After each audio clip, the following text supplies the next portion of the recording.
8 seconds. That's all it took to reduce the continent's third-ranked hunter to nothing. He'd been making this man pair tea for 6 years straight, and now this man is draining 412,000 strength points from him and kicking him into an abyss from which there is no return. The spear is still smoldering in the belly of the ancient wyvern. Doyeon stands over the carcass, breathing heavily. The 47th tier of the Cholm Abyss has been taken. He doesn't turn around when footsteps approach from behind. He knows that gait. He's heard it for 6 years, from Gyeongnam. In his right hand is a thermos of pear tea. In his left hand is the artifact seal, Soul Rift. Gyeongnam takes a sip from the thermos and speaks in an even voice. The guildmaster considers Doyeon's share too large. The market cannot sustain another S rank from the commoners. Nothing personal. The seal flares up. 8 seconds. Doyeon feels 412,000 ether points flowing out of his core like blood from a severed artery. The counter in his head ticks the numbers backward.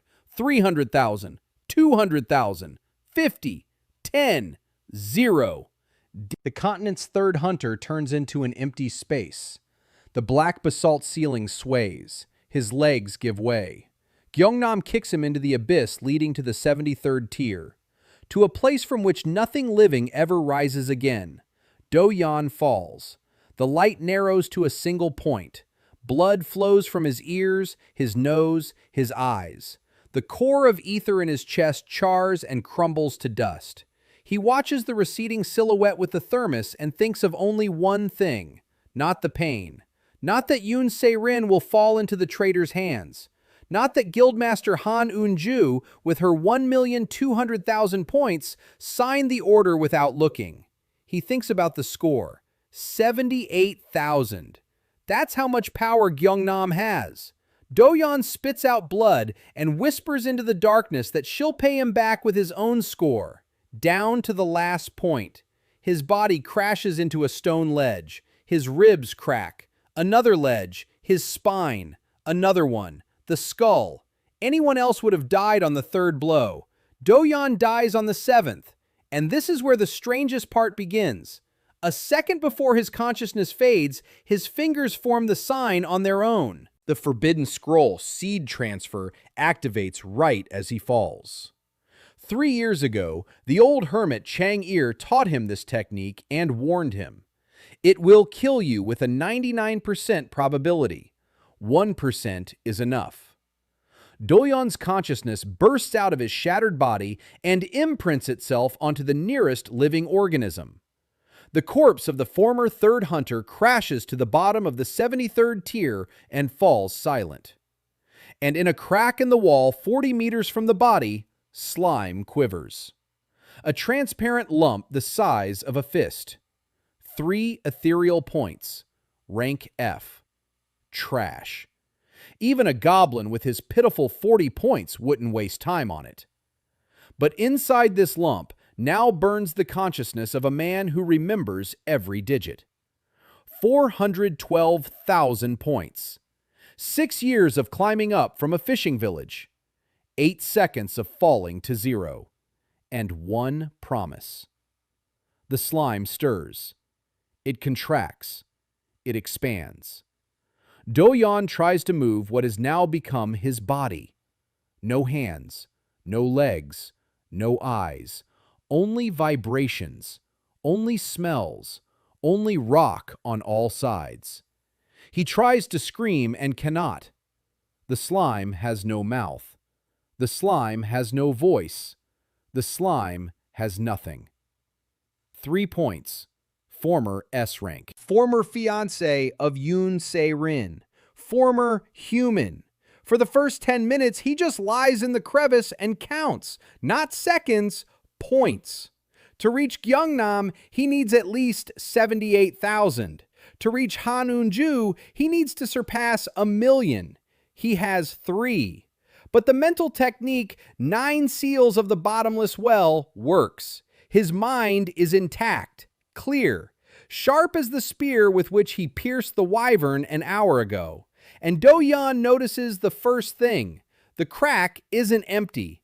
A dead beetle lies nearby, some kind of tiered parasite, 5 points at most. Slime stretches toward him. The instinct of the new body kicks in before thought.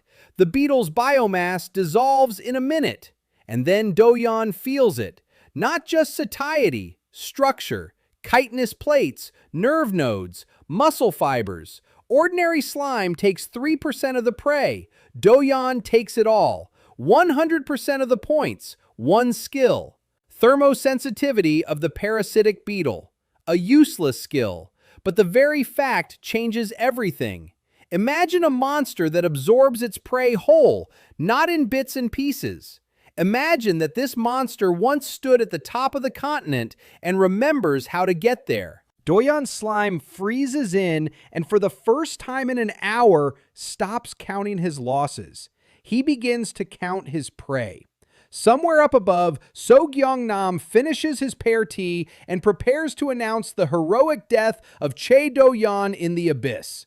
Somewhere in the capital, Yoon Se-rin does not yet know that she has become part of the deal.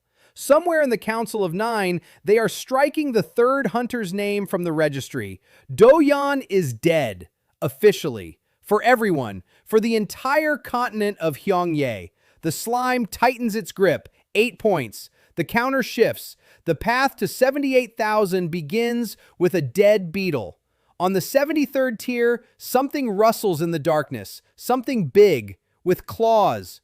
Doyeon doesn't. He listens to the vibrations of his new body and catches every movement in the darkness. The creature comes closer. Stone crumbles beneath its paws. Doyeon mentally estimates how many points this creature weighs and whether it's worth the risk for a 3-point lump of slime. The answer comes on its own. It is. Everything is. Every drop of biomass in this abyss is now a step upward for him. He presses himself into the crevice and dampens his vibrations to 0. The predator must not sense that the prey is thinking. The creature freezes at the entrance to the crevice. It sniffs. Doyeon waits. For 6 years he'd clawed his way up through honest labor and the spear. 8 seconds were enough to take it all away. Now he has a different rule. Devour, absorb, rise, and settle the score with So-gyong-nam down to the last point. The creature emerged from the darkness and the air turned sour. Doyeon felt it with every inch of his body. He couldn't see the slime, but he felt the vibration of every step. 4 legs. Heavy. Claws scraping against the stone. The beetles, parasite, detected a heat signature 3 meters long. Hot, meaning warm-blooded, meaning a predator. On the 73rd level, predators start at C rank, at least 2,000 EP. Doyeon curled up in the crevice. 8 EP against 2,000. Even a former S rank isn't an idiot. The creature stopped. It sniffed the air. It walked past. A minute later, a screech and a crunch came from the neighboring tunnel. The predator had found its prey. Not Doyeon, someone else. Doyeon waited. The sounds died down. He slithered along the wall. Slowly, the slime moved at the speed of a crawling infant. The continent's former third-ranked hunter crawled across the stone on the 73rd tier like a newborn, and the only thing keeping him from madness was the counter in his head. 8 EOs. He needed more. Around the bend lay the remains. A tear rat the size of a dog. A predator had devoured the flesh, but left the bones and part of the entrails. Doyeon covered them with his body. Assimilation took 7 minutes. 14 EO. Skill, ultrasonic rat squeak. Useless in combat, but Doyeon wasn't looking for a fight. He was looking for information. Rats know the tunnels. Through the donor's memories, a map flooded into his consciousness. Fragmentary, blurry, but sufficient. 3 burrows, a nest of cave crickets in the southeast, a watering hole by the fault line, and most importantly, the lair, that very creature that had passed by. the Hound of Darkness. C rank, 4,200 EP. Doyeon memorized the coordinates. 14 EP. He needed 4,200. That meant he needed an army. For the next 3 days, Doyeon didn't stop. Cave crickets, one by one. He crawled into the crevices where they were hiding and dissolved them from the inside. Each one yielded 6 to 8 EP. He merged the skills Vibrational Sense and Chitin Shield into one through synthesis. The result was Resonant Echo, the ability to send vibrations through stone and receive an accurate picture of the space within a 20-meter radius. This was already a weapon, not an offensive one, a reconnaissance tool. Doyeon saw the 73rd level just as a blind person sees a room by tapping the walls. By the end of the second day, he found a clutch of tiered lizard eggs. 12 of them.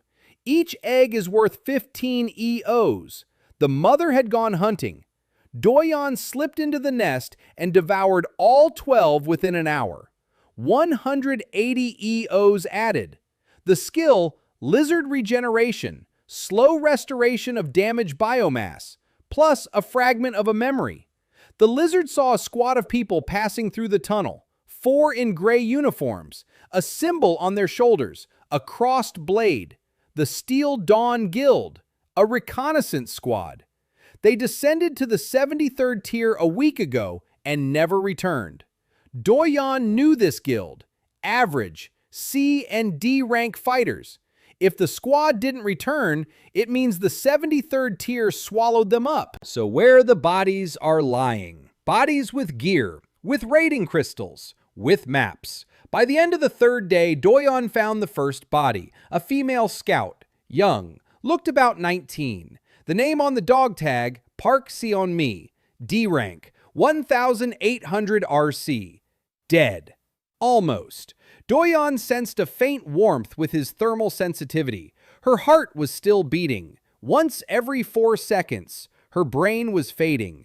Doyeon froze above her. To devour her meant gaining 1,800 EO at once, plus the scout's skills, plus her memories of the guild, the routes, the surface. A leap from 194 to nearly 2,000 EO. A huge step, but she was alive. Doyeon looked at her with vibrational vision and saw a face, a human face, the first since the betrayal. 3 days ago, he was human. Now, he is slime. If he absorbs a living human, would it be murder or breakfast?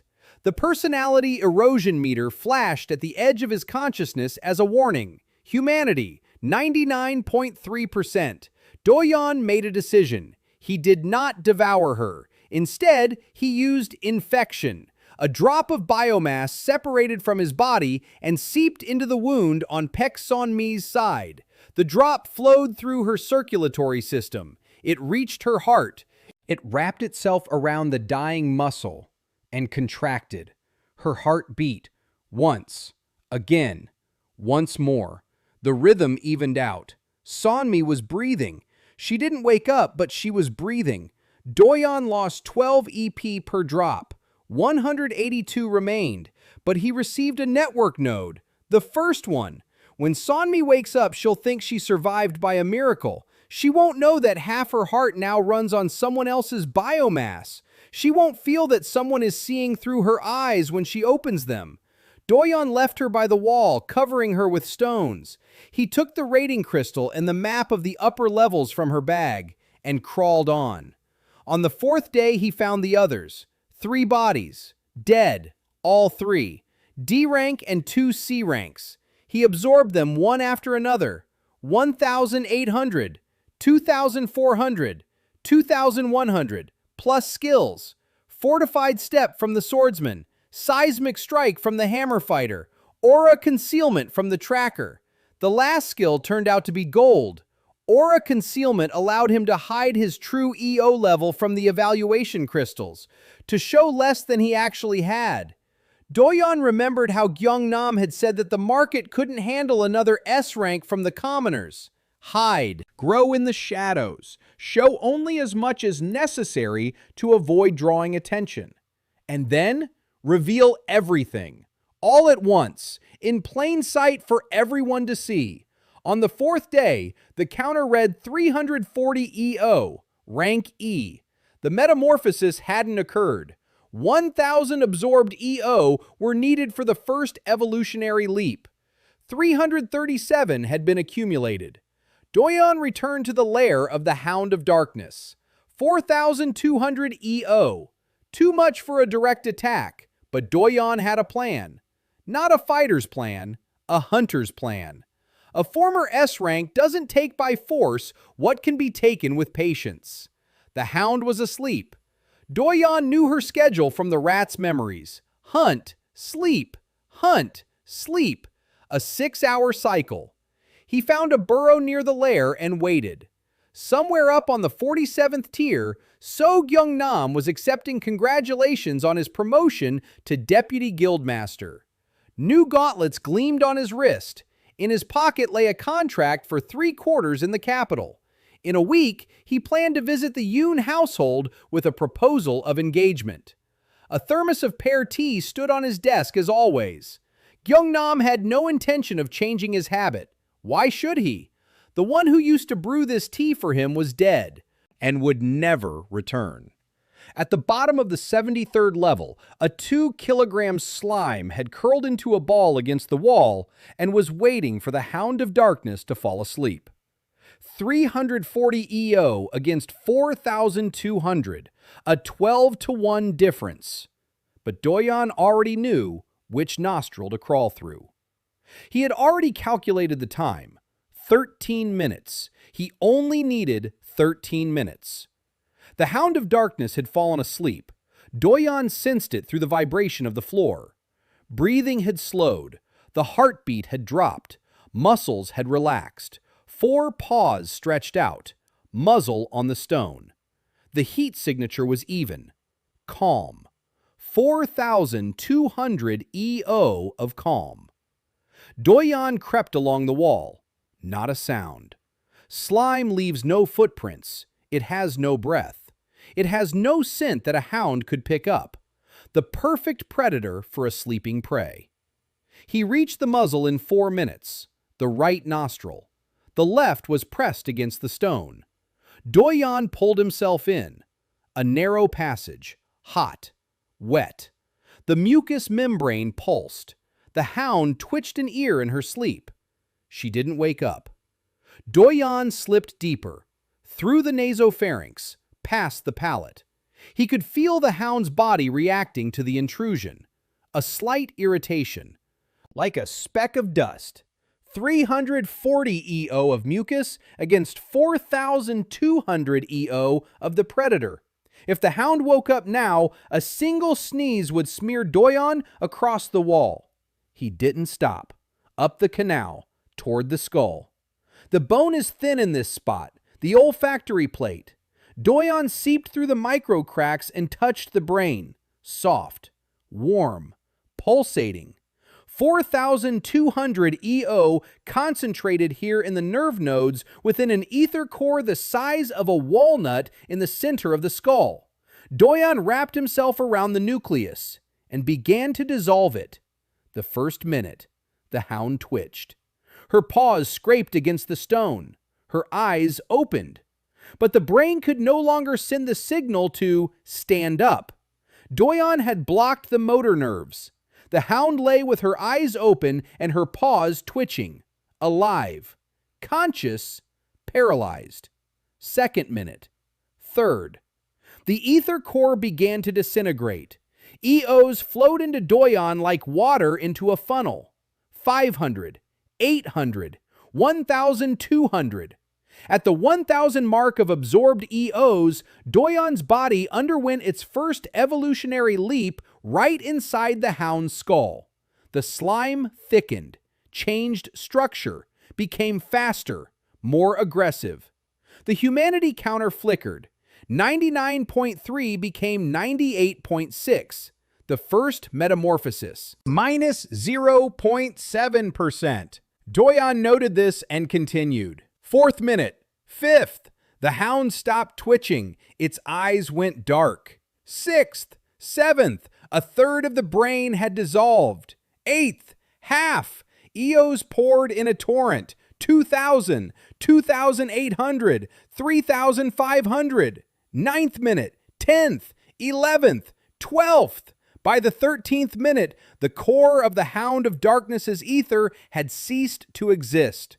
Doyeon filled the entire skull, then flowed downward, down the spine, into the muscles, into the bones, into every cell of the 3-meter-long body. Assimilation took another 20 minutes. When it was over, the Hound of Darkness lay on the cave floor, just as before. 4 paws, black fur, yellow eyes. But inside that body, there was nothing left of the former predator. Doyeon stood on 4 paws. He staggered, steadied himself, took a step, another. His body obeyed. His muscles worked. His claws dug into the stone. He reached the dead scout's bag, which he had left at the entrance to the lair. He pulled out the assessment crystal with his teeth. He pressed his paw against it. The crystal flashed. 4,247 AP, rank C. Doyeon the Hound stood in the darkness of the 73rd tier and stared at that number. An hour ago, he had been a slug that could be squashed with a slipper. Now he was stronger than 80% of ground hunters. A sound burst from the hound's throat. Hoarse, broken, human laughter from the mouth of a monster. The hound's skills flooded Doyeon's mind. Shadow step, movement through shadows over short distances. Paralyzing howl, a sonic attack that suppresses the will of creatures below B rank. Night vision, full spectrum vision in absolute darkness. Doyeon fused night vision with resonant echo through synthesis.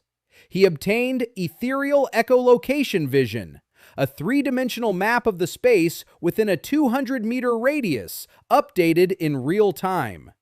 He could see the 73rd level, all of it, every tunnel, every crack, every living creature. And he saw something else. 400 meters to the north, a group of thermal signatures. 5, no, 6. Not monsters, people, armed, moving in formation, descending the passage from the 60th level. On their gear was a symbol Doyeon would recognize among a million. A 7-pointed star, the Chill Song, his former guild, the Gyeongnam Guild. They were heading down to the 73rd tier. Why? Doyeon didn't know. But he knew one thing. 6 hunters, at least D rank each. That's 500 to 2,000 EO per head, plus equipment, plus supplies, plus information from the surface. Doyeon lay down in the shadows by the wall. The hound's body dissolved into the darkness as if it had never been there. Shadow step worked effortlessly. The former S rank in the body of a C rank hound waited in the darkness and counted. Not EOs this time. Footsteps. 6 pairs of feet. Getting closer. The donor's memories. The hound's memory suggested that this group had passed through here before, 2 weeks ago. Back then, there were 8 of them. 6 returned, so 2 remained below. So the 73rd tier devours even organized groups. So they're after something specific. Doyeon pressed himself against the floor. Yellow eyes glowed in the darkness. The promise in his head pulsed steadily and coldly. From Gyeongnam, 78,000 EO, 4,247 collected. The road is long, but every step down this tunnel brought retribution closer. And 6 pairs of feet were approaching as well. The first of them emerged from the bend, a lantern on his helmet, a sword at his belt, a Chilsong patch on his shoulder. Doyeon recognized the face. The captain of the 3rd squad, D rank, 1,400 EO. They had worked together 2 years ago. This man had toasted Doyeon's health at the banquet after the sweep of the 30th tier. Now he wore the uniform of the guild that had killed Doyeon. The hound in the shadows didn't move, only its ears twitched. And Doyeon had a single thought, cold and simple. 6 people, about 8,000 EO in total. If he took them all, his tally would pass 12,000. Rank B would be closer. On the 73rd level, the laws of the surface don't apply. This isn't a guild. This is the abyss. And in the abyss, the slime devours whatever it can devour. The 6 of them entered the cave and stopped. The captain of the 3rd squad raised his fist, a stop signal. Doyeon remembered that gesture. He'd taught it to him 4 years ago. The other 5 formed a wedge behind the captain. Standard formation for unfamiliar territory. 2 swordsmen in front, an archer in the center, a shield bearer on the left, a tracker on the right. The captain activated the artifact scanner. A blue beam swept through the cave. Doyeon lay in the shadows, holding his breath. Aura camouflage was working. The scanner showed the cave was clear. The captain said they could move forward. They went on, toward the tunnel leading to the northern fault line. Doyeon tracked them with his ethereal echolocation vision. 6 dots, heat, movement, a steady formation. He didn't attack. A former S rank wouldn't charge head-on against 6 of them, even if each one individually was weaker. He followed behind. At a distance of 200 meters, in complete silence. Shadow Step carried him from shadow to shadow without a single sound. An hour, 2. The squad moved toward their target. Doyeon listened. Echolocation vision picked up their conversations through the vibrations of the walls. The captain said the mission came directly from Guild Deputy So Gyeong-nam. Clear out the 73rd tier. Cover all tracks. Some scouts from Steel Dawn had gone missing here, and Gyeong-nam didn't want anyone to find the body. Doyeon understood. Not the scouts' bodies, his body. The body of the former Che Doyeon. If someone found the corpse of a former S rank on the 73rd tier, questions would arise. Why was the body here? Who dumped it? Why? Gyeong-nam was covering his tracks. The captain added that Gyeong-nam had promised double pay to everyone and a personal recommendation for a rank promotion. All 6 agreed without asking questions. For double pay and a promotion. Doyeon listened and counted. Not EOs, names. 6 names. 6 people who came to destroy the last trace of his existence. They reached the bottom of the pit in 3 hours. Doyeon followed in the shadows. The body of the former Che Doyeon lay where it had fallen, shattered, twisted, the face unrecognizable. But the captain took out an identification artifact and passed it over the body. Confirmed. Che Doyeon, S rank, dead. The captain took out a flask of acid. Standard disposal procedure. Pour, dissolve, leave nothing behind. Doyeon watched from the shadows as the acid flowed over what had been his body, over the arms that had held the spear, over the chest where a 412,000 EO ether core had once beaten, on the face that Yoon Se-rin had kissed. The acid hissed. The flesh blistered, the bones turned black. The hound in the shadows didn't move. Only its claws dug 2 centimeters into the stone. The captain said the job was done. Time to leave. They turned to go. And then the archer noticed. Tracks. Claw marks on the floor. Fresh. 4 parallel grooves. A hound. C rank on the 73rd level. She raised her hand and told the captain. The captain cursed. A C rank was no threat to them. There were 6 of them. The squad's total rating, about 8,400 EO. 1 hound is no problem. But the captain was cautious. He ordered a defensive formation and activated the lights at full power. Light flooded the cave. The shadows disappeared. Almost all of them. Doyeon darted forward. Shadow Step flung him into the last shadow near the ceiling, a narrow strip. Enough. He hung upside down from the ceiling and looked down at the 6 people below him. The captain scanned the cave. The scanner didn't see Doyeon.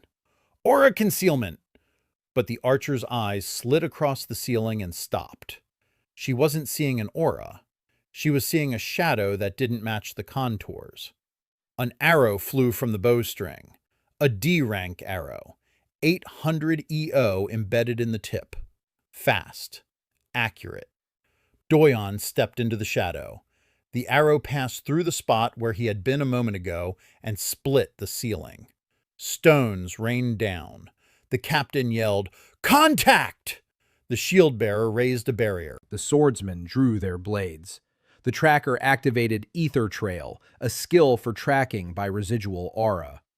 Doyeon emerged from the shadow on the opposite wall, 4 meters from the squad. The Hound of Darkness's yellow eyes burned in the dim light. The tracker screamed. He saw the readings from Etheric Trail. C rank, 4,247 EP. The captain paled, but did not retreat. 6 against 1 C rank. The odds were in their favor. Doyeon opened his mouth. Paralyzing howl struck the cave, a sound wave, will suppression for creatures below B rank. None of the 6 were B rank. All 6 froze. The archer dropped her bow. The swordsmen lowered their blades. The shield-bearer staggered. The tracker fell to his knees. The captain? D rank. 1,400 EP. He remained on his feet. Barely. Teeth clenched, eyes white with the effort. But he held his ground. Doyeon leaped. Not at the captain, at the tracker, the most dangerous one. Ethereal Trace could reveal aura concealment with prolonged contact. Claws sank into his throat. The tracker collapsed. 1,200 EP. Doyeon didn't absorb it. Not now. There's no time in battle. He spun around. The archer was coming too. The bowstring tightened. Doyeon stepped into the shadow cast by her own body. He emerged behind her. His jaws snapped shut around her neck. 800 HP. 4 remained. The swordsmen attacked simultaneously. 2 blades, right and left. Doyeon didn't dodge. He took both blows to the side. The D-rank blade sank into the hound's flesh and lodged there. Lizard regeneration began to close the wounds around the blades. The swordsman yanked. The blades didn't come out. Doyeon struck the one on the left with his tail. A wall. A crunch. He knocked the one on the right down with a paw. The floor. Silence. The shield-bearer dropped his shield and ran. Doyeon didn't chase after him. The captain stood before him, alone, a sword in his hand. His hands were trembling. His eyes darted about. Doyeon recognized that look. The look of a man who realized that the odds were no longer in his favor. The captain said he was simply following orders, that Gyeongnam had sent them, that he hadn't wanted to. Doyeon took a step. A voice burst from the hound's mouth, hoarse, distorted, but the words were human. He asked the captain where Gyeongnam had put the body and received an answer. The body has been disposed of. So Doyeon had seen correctly. Then he asked where So Gyeongnam was now. The captain answered, the capital, a mansion in the upper quarter. 3 districts were purchased for Doyeon's share. Engagement to Yoon Se-rin in a month. Rank A. 78,000 EO. Personal deputy to Guildmaster Han In-ju. Doyeon listened. Every word sank into his memory like a nail into a coffin lid. Then he asked one last question. Did anyone in the guild know that Gyeongnam had used Soul Rip? The captain said no. Officially, Doyeon died from wounds sustained in battle with the ancient wyvern, a heroic death. Gyeongnam gave a speech at the memorial service. He cried, real tears. The hound froze. 3 seconds of absolute stillness. Then she clenched her jaw. The shield-bearer ran away. Doyeon let him go on purpose, let him run, let him tell everyone that there's a monster on the 73rd tier, C rank, the Hound of Darkness, killed 5 people, let the news reach Gyeongnam, let him start getting nervous. Doyeon began absorbing the 5 bodies, one by one, methodically. 1,400, 1,200, 800, 900, 1,100, plus their gear, plus supplies, plus maps with up-to-date floor markings.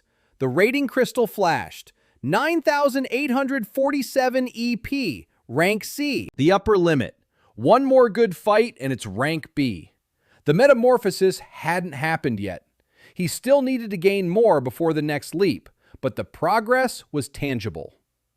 Doyeon lay in the cave where 6 people had been alive an hour ago and counted. 9,847 out of 78,000. 12% of the way to Gyeongnam. And then the donor's memories flooded in. 5 streams at once. The guild barracks, faces, conversations, maps of the abyss patrols, the duty roster, and 1 memory from the captain. Gyeongnam is personally descending to the 47th tier in 3 days for an inspection. With him are 4 B-rank bodyguards. Doyeon raised his head. The 47th tier, where it all began. Far away, 26 tiers up. But now he has maps. He has gear. He has 9,847 EP. Not enough for a direct confrontation with an A rank and 4 B ranks, but enough to climb up, to look, to remember, and to keep counting. The climb took 20 hours. From the 73rd to the 60th tier, through fissures along routes from the rat's memory. From the 60th to the 55th, through abandoned mines marked on the captain's map. Doyeon moved in the hound's body, quickly. Shadow Step devoured the distance in chunks. From shadow to shadow. 10 meters per leap, 30 meters, 50. On the 65th level, he encountered a stone troll, B rank, 11,200 HP. The troll stood in the passageway, chewing on something. Bones jutted from its mouth.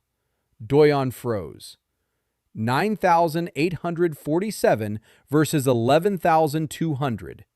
The difference was small. But a troll isn't a sleeping hound. 3 meters tall, stone skin, regeneration. A direct attack would be suicide. Doyeon went around it, through a side tunnel marked on the map as impassable. Impassable for humans. For a hound with Shadow Step, 3 minutes. The troll was left behind. Doyeon noted its coordinates. He'd return later. On the 60th level, the air changed. Warmer, drier. More light from the luminescent mushrooms on the walls. More monsters. Packs of level wolves, D rank. Herds of false unicorns, C rank. Nests of stone wasps, C rank. Each one is food, each one is a step. But Doyeon didn't stop. Not now. Gyeongnam is coming down in 3 days.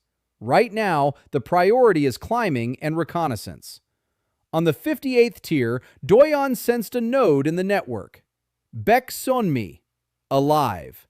Her heart was beating steadily. She was moving, slowly, upward. The scout had survived and was crawling toward the surface. Doyeon switched to her perspective. The world flickered. Instead of a dark tunnel, the gray light of a torch. Human hands before his eyes, wounded, covered in dried blood. Sonmi was pressing herself against the wall and dragging herself up a vertical fissure, digging her fingers into the cracks. Strong, D rank, 1,800 EO. But willpower is stronger than numbers. Doyeon tuned out. He didn't linger, but he took note. Sonmi would make it out. The first node of the network would soon be on the surface. Through her, Doyeon would gain eyes and ears above. On the 55th tier, the patrolled zones began. The guilds controlled the tiers from the 1st to the 50th. From the 50th to the 60th was a gray zone. Below the 60th was wild territory. Doyeon was on the border. Here, one could already encounter hunters, people, with rating crystals, with a communication system, with reports to the top. Aura Concealment had compressed his rating to 2000 EO rank at the lower limit. A standard Hound of Darkness. Nothing unusual for the 55th tier. Doyeon passed by the Iron Shield Guild post without attracting attention. 2 guards on the platform, both D rank. One yawned, watching the black shadow slip by. He told his partner he'd seen a hound. His partner replied that they weren't uncommon on the 55th tier. Doyeon listened to their conversation with echolocation vision from inside the tunnel. They were discussing news from the surface. The guild tournament is in 2 months. Registration is open. Gyeongnam is listed as the favorite from Chilsong. His EO has risen to 82,000 after some new artifact. It used to be 78,000. Doyeon stopped. 82,000, not 78,000. Gyeongnam had gotten stronger by 4,000 EO in 2 weeks. An artifact. Which one? Doyeon didn't know, but he updated the number, 82,000. The goal was further away. He moved on. On the 52nd level, he found what he was looking for, the Chilsong squad's campsite, a temporary camp for the team that was supposed to meet Gyeongnam. 4 tents, a perimeter of ethereal stakes, 1 sentry, C rank, 3,200 EP. Doyeon didn't attack. He lay in the shadows 200 meters away and watched. 20 hours.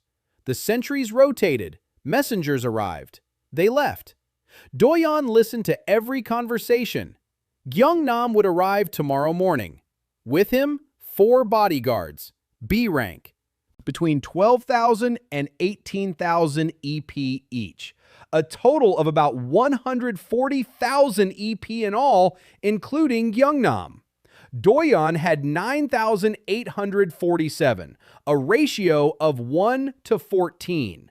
Impossible. Doyeon knew that, but he wasn't going to fight. He was going to watch. In the morning, the tunnel filled with the light of artifact lanterns, the echo of footsteps, heavy, confident.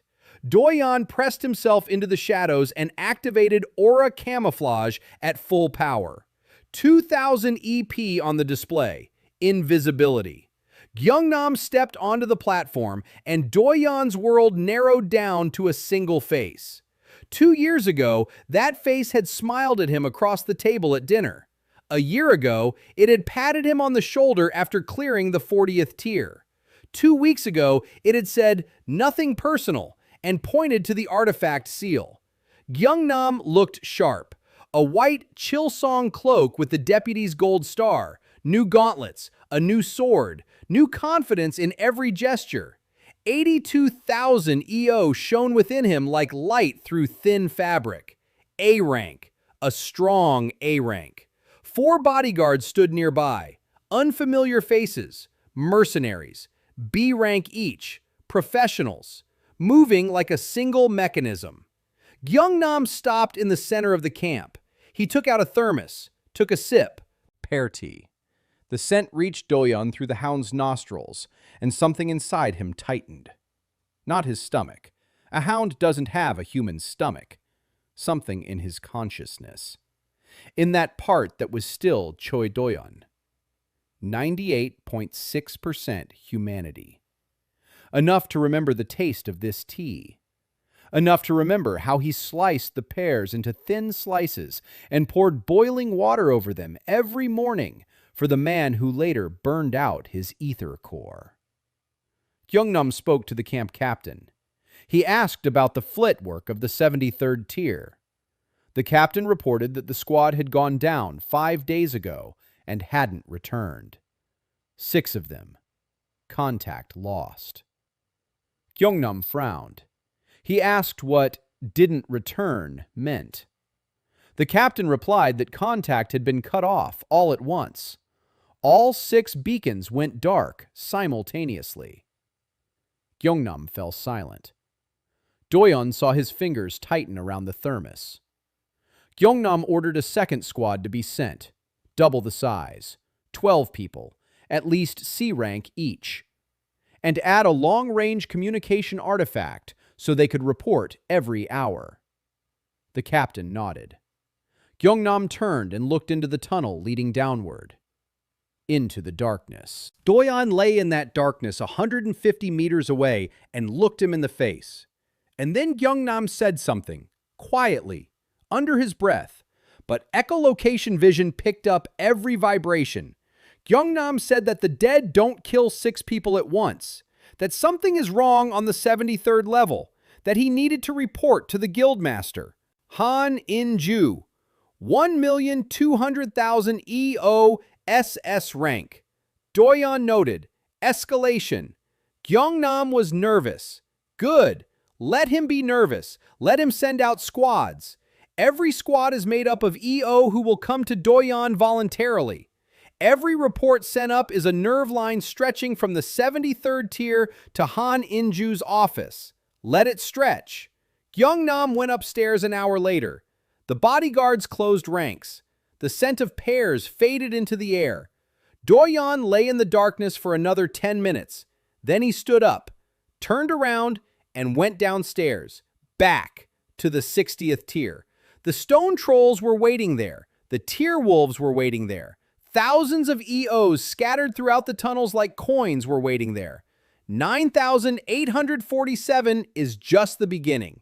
In 2 months, the guild tournament. With 82,000 EOs, Gyeongnam would step into the arena, certain that the continent's third-ranked hunter was dead.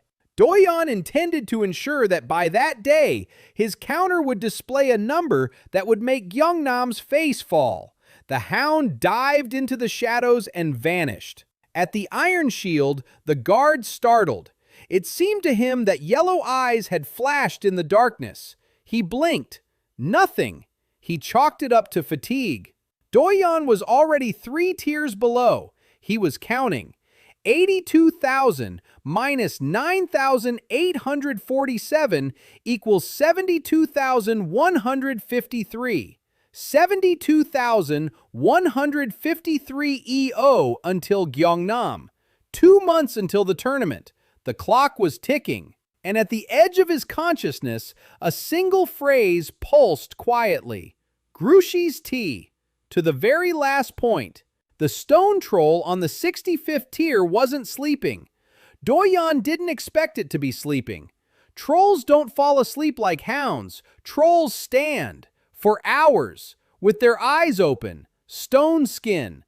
11,200 HP B rank. Regeneration that heals a wound in 20 seconds. A frontal attack is impossible.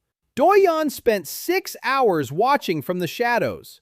The troll was stone wasps, caught them with its paw and crushed them, shoved them into its mouth. They crunched. The wasps stung. The troll didn't react. The stone skin held the C-rank stings like paper needles. But Doyeon noticed one thing. When the troll chewed, he closed his eyes. For 2 seconds, a reflex. The pleasure of eating. Twice a minute. And one more thing. The troll was scratching his neck. The left side, constantly. The stone skin on his neck was slightly lighter, thinner. An old wound, not fully healed even with regeneration. So someone had already hit him there, someone strong, and didn't finish him off. Doyeon waited another hour. The troll caught another wasp. Its mouth opened, its eyes closed.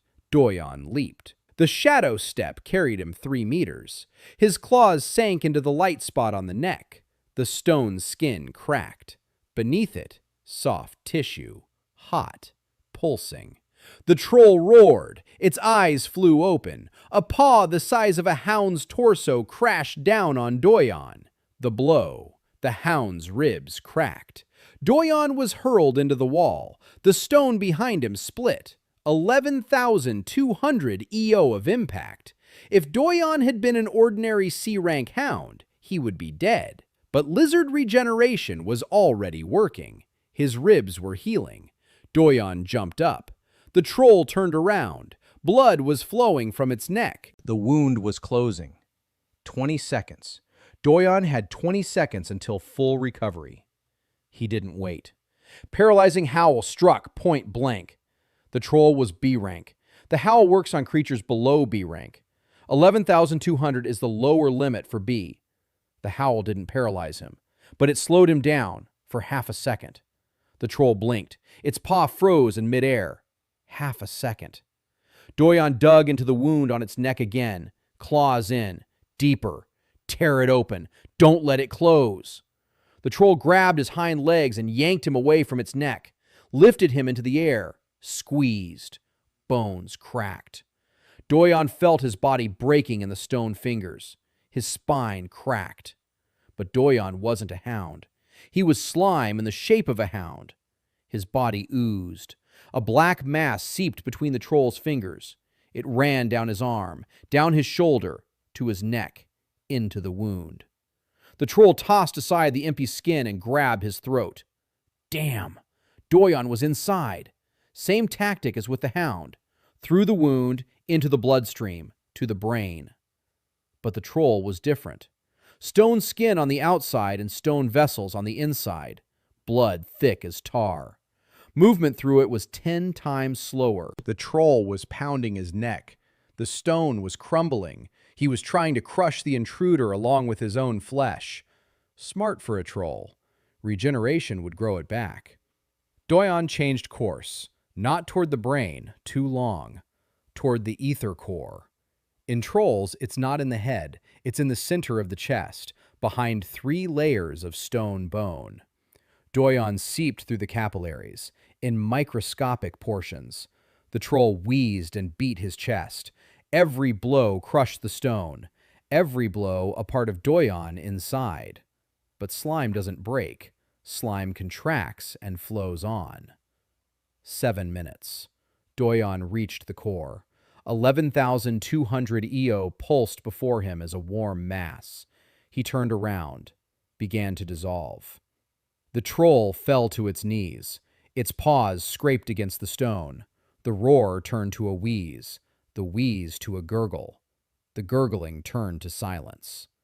11 minutes. The core went out. 11,200 EO flowed into Doyeon. Total count? 21,047.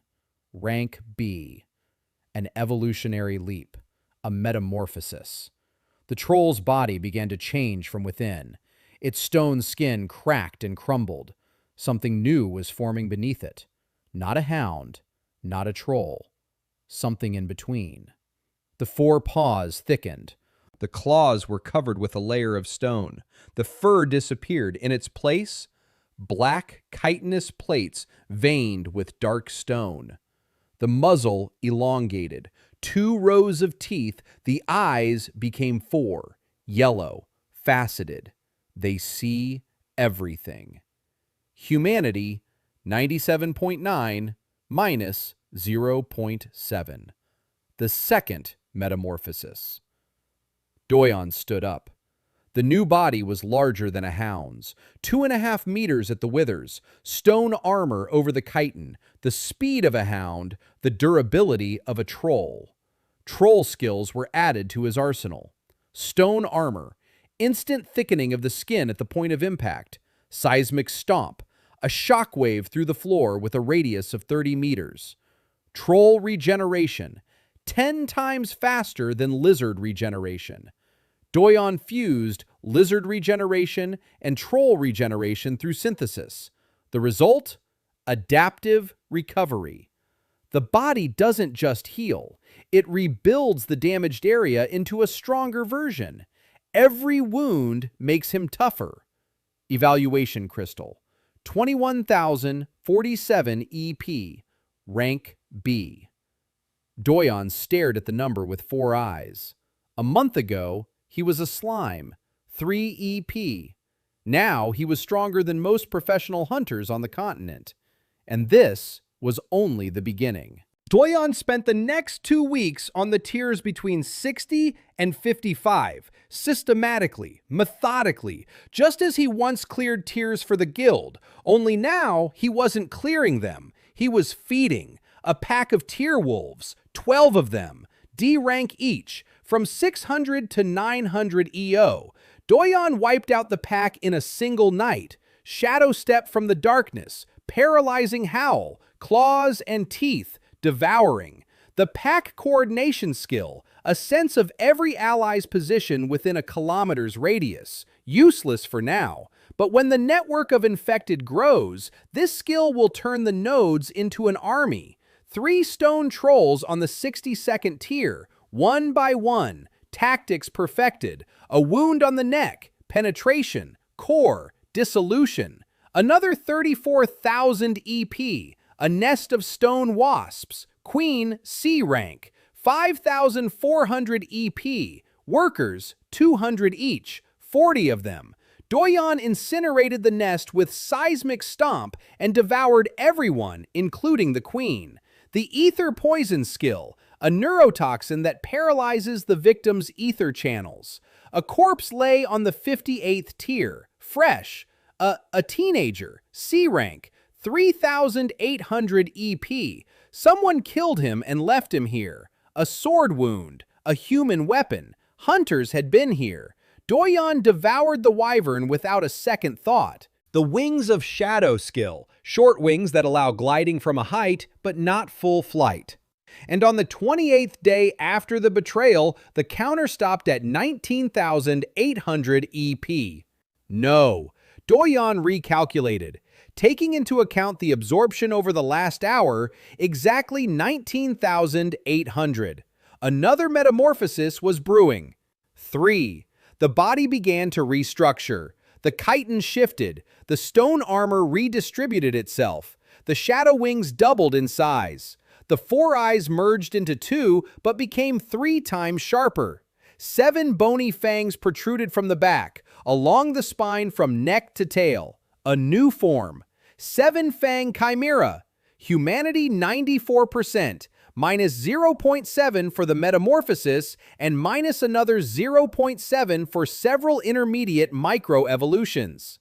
Doyeon stood at the edge of the fault on the 60th tier. 4 meters long, stone armor, chitin plates, wings of shadow, 7 fangs on its back, each vibrating at its own frequency.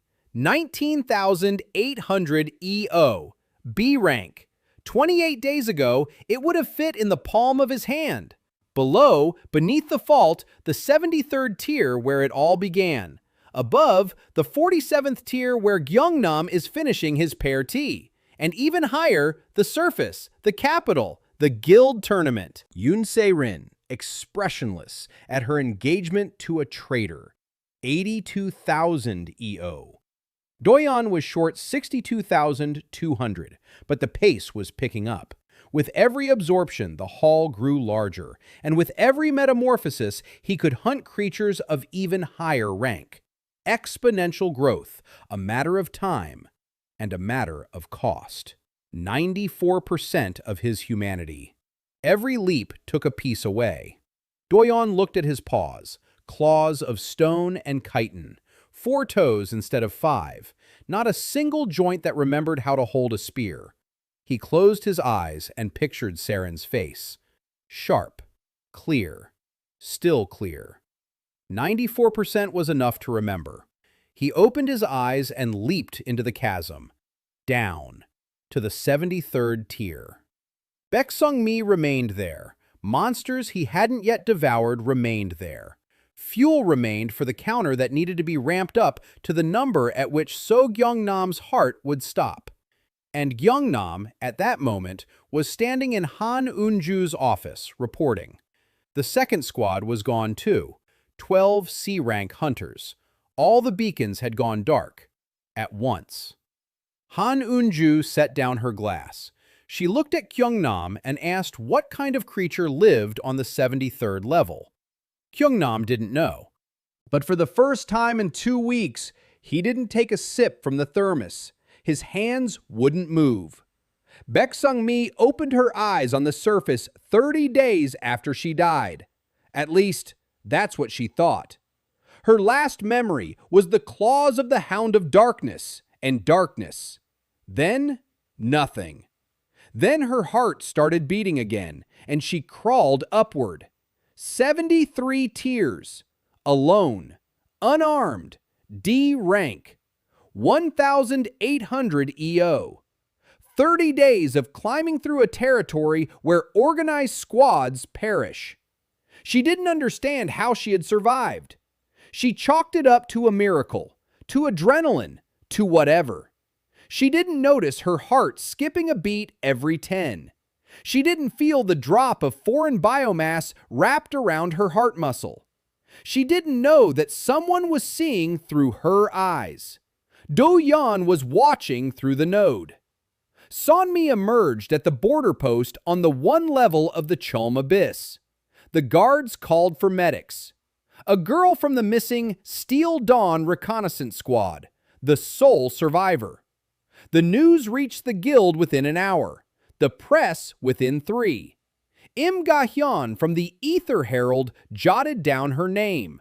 Not for an article, just for notes for now. Survivors from the deep tiers are always interesting.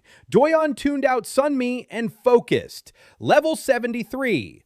The lair he had turned into a base. Supplies from the absorbed squads were stored here. Weapons, maps, communication crystals, D- and C rank artifacts, and 23 nodes of the infected network. Small monsters, tier rats, crickets, 3 tier wolves that he hadn't killed but infected. Through each one, Doyeon saw his own piece of tier 73. The map in his head updated in real time. Not a single creature moved within a 3-kilometer radius without his knowledge. And now one was moving. A large one. A very large one. Coming down from the upper tiers. Ethereal echolocation vision revealed its outline. 4 wings. A long neck. A spiked tail. A wyvern. Not a juvenile. An adult. Upper tier B rank. Around 40,000 EP. It was descending toward the 73rd tier through the central tunnel. Fast, purposeful, as if it knew where to fly. Doyeon pressed himself against the floor. 19,800 against 40,000. A 1-to-2 ratio. Better than with a hound. Worse than he'd hoped. The wyvern could kill him with a single swipe of its tail if it hit, but it might miss. 10 minutes later, the wyvern flew into the cave and landed. The rock beneath its paws cracked. Its wings folded. Its head turned. Its nostrils flared. It was searching, sensing. Doyeon's biomass in the walls, in the rats, in the wolves. The wyvern sensed the network. Doyeon understood. This wasn't a random predator. It had been sent. Someone up there had decided that the anomaly on the 73rd level needed to be cleared out and had sent a monster instead of people. Hunters used tamed monsters to scout dangerous areas. The Chill Song kept 3 combat wyverns. Doyeon knew this. He himself had once flown one of them. This wyvern wore a collar. Thin. Metal, with the guild's rune, a 7-pointed star. Gyeongnam had sent the wyvern. Doyeon didn't wait. He didn't make any plans. 19,800 EP and the skills of 3 dozen absorbed creatures against a single wyvern's 40,000 EP. A losing bet. But Doyeon wasn't alone. He activated the network. 23 nodes received the command simultaneously. 3 tiered wolves rushed toward the cave from 3 directions. Rats poured out of cracks in the walls. Crickets chirped at a frequency that disrupted ethereal sense. Noise. Chaos. Distraction. The wyvern jerked its head. It spat fire at the nearest wolf. The wolf burst into flames and collapsed. 800 EP burned away in a second. The network node went dark. Doyeon felt it like a tooth being pulled. Painful, but bearable. A second wolf clamped onto the wyvern's hind leg. Its D-rank teeth didn't pierce the scales. The wyvern shook it off with its tail. A third wolf lunged for its throat. The wyvern caught it in its jaws and snapped it in half. 2 nodes. 3. Doyeon was losing soldiers. But soldiers were expendable. Their job wasn't to kill. Their job was to distract. Doyeon leaped from the ceiling. 4 meters in length, stone armor, 7 fangs vibrating at different frequencies. Seismic stomp struck the floor the moment he landed. The shockwave traveled through the stone and slammed into the wyvern's paws from below. The wyvern staggered. It lost its balance for a split second. Doyeon plunged all 7 fangs into the seam between the scales on its side. The stone tips pierced the ether poison surged through the fangs into the circulatory system. A neurotoxin, paralysis of the ether channels. The wyvern roared. Fire burst from its maw, indiscriminately. In all directions, the ceiling melted, the walls turned black. Doyeon jumped back. His side was burning. The chitin plates had melted. It hurt. Adaptive regeneration kicked in. The damaged plates were rebuilding, thicker, heat-resistant. The wyvern turned. Its tail lashed out. Doyeon took the blow with stone armor. It held. Barely. He rolled back 10 meters, got to his feet. The poison was working. The wyvern was moving slower. The fire was weaker. The ether channels were clogged with toxin. 40,000 EP, but the energy transmission channels were blocked. It was like having an army behind a wall with no gate. Doyeon attacked again, and again, and again. Not head-on, in a circle. Shadow step from shadow to shadow. A bite, a shot of poison, a dodge, a strike, venom, a dodge. The wyvern was weakening with every passing minute. Its fire died out after 7 minutes. Its wings drooped after 10. Its legs buckled after 15. After 20 minutes, the adult B-rank wyvern lay on the floor, wheezing. Its eyes were cloudy. The body was paralyzed by poison.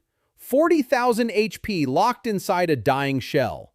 Doyeon approached.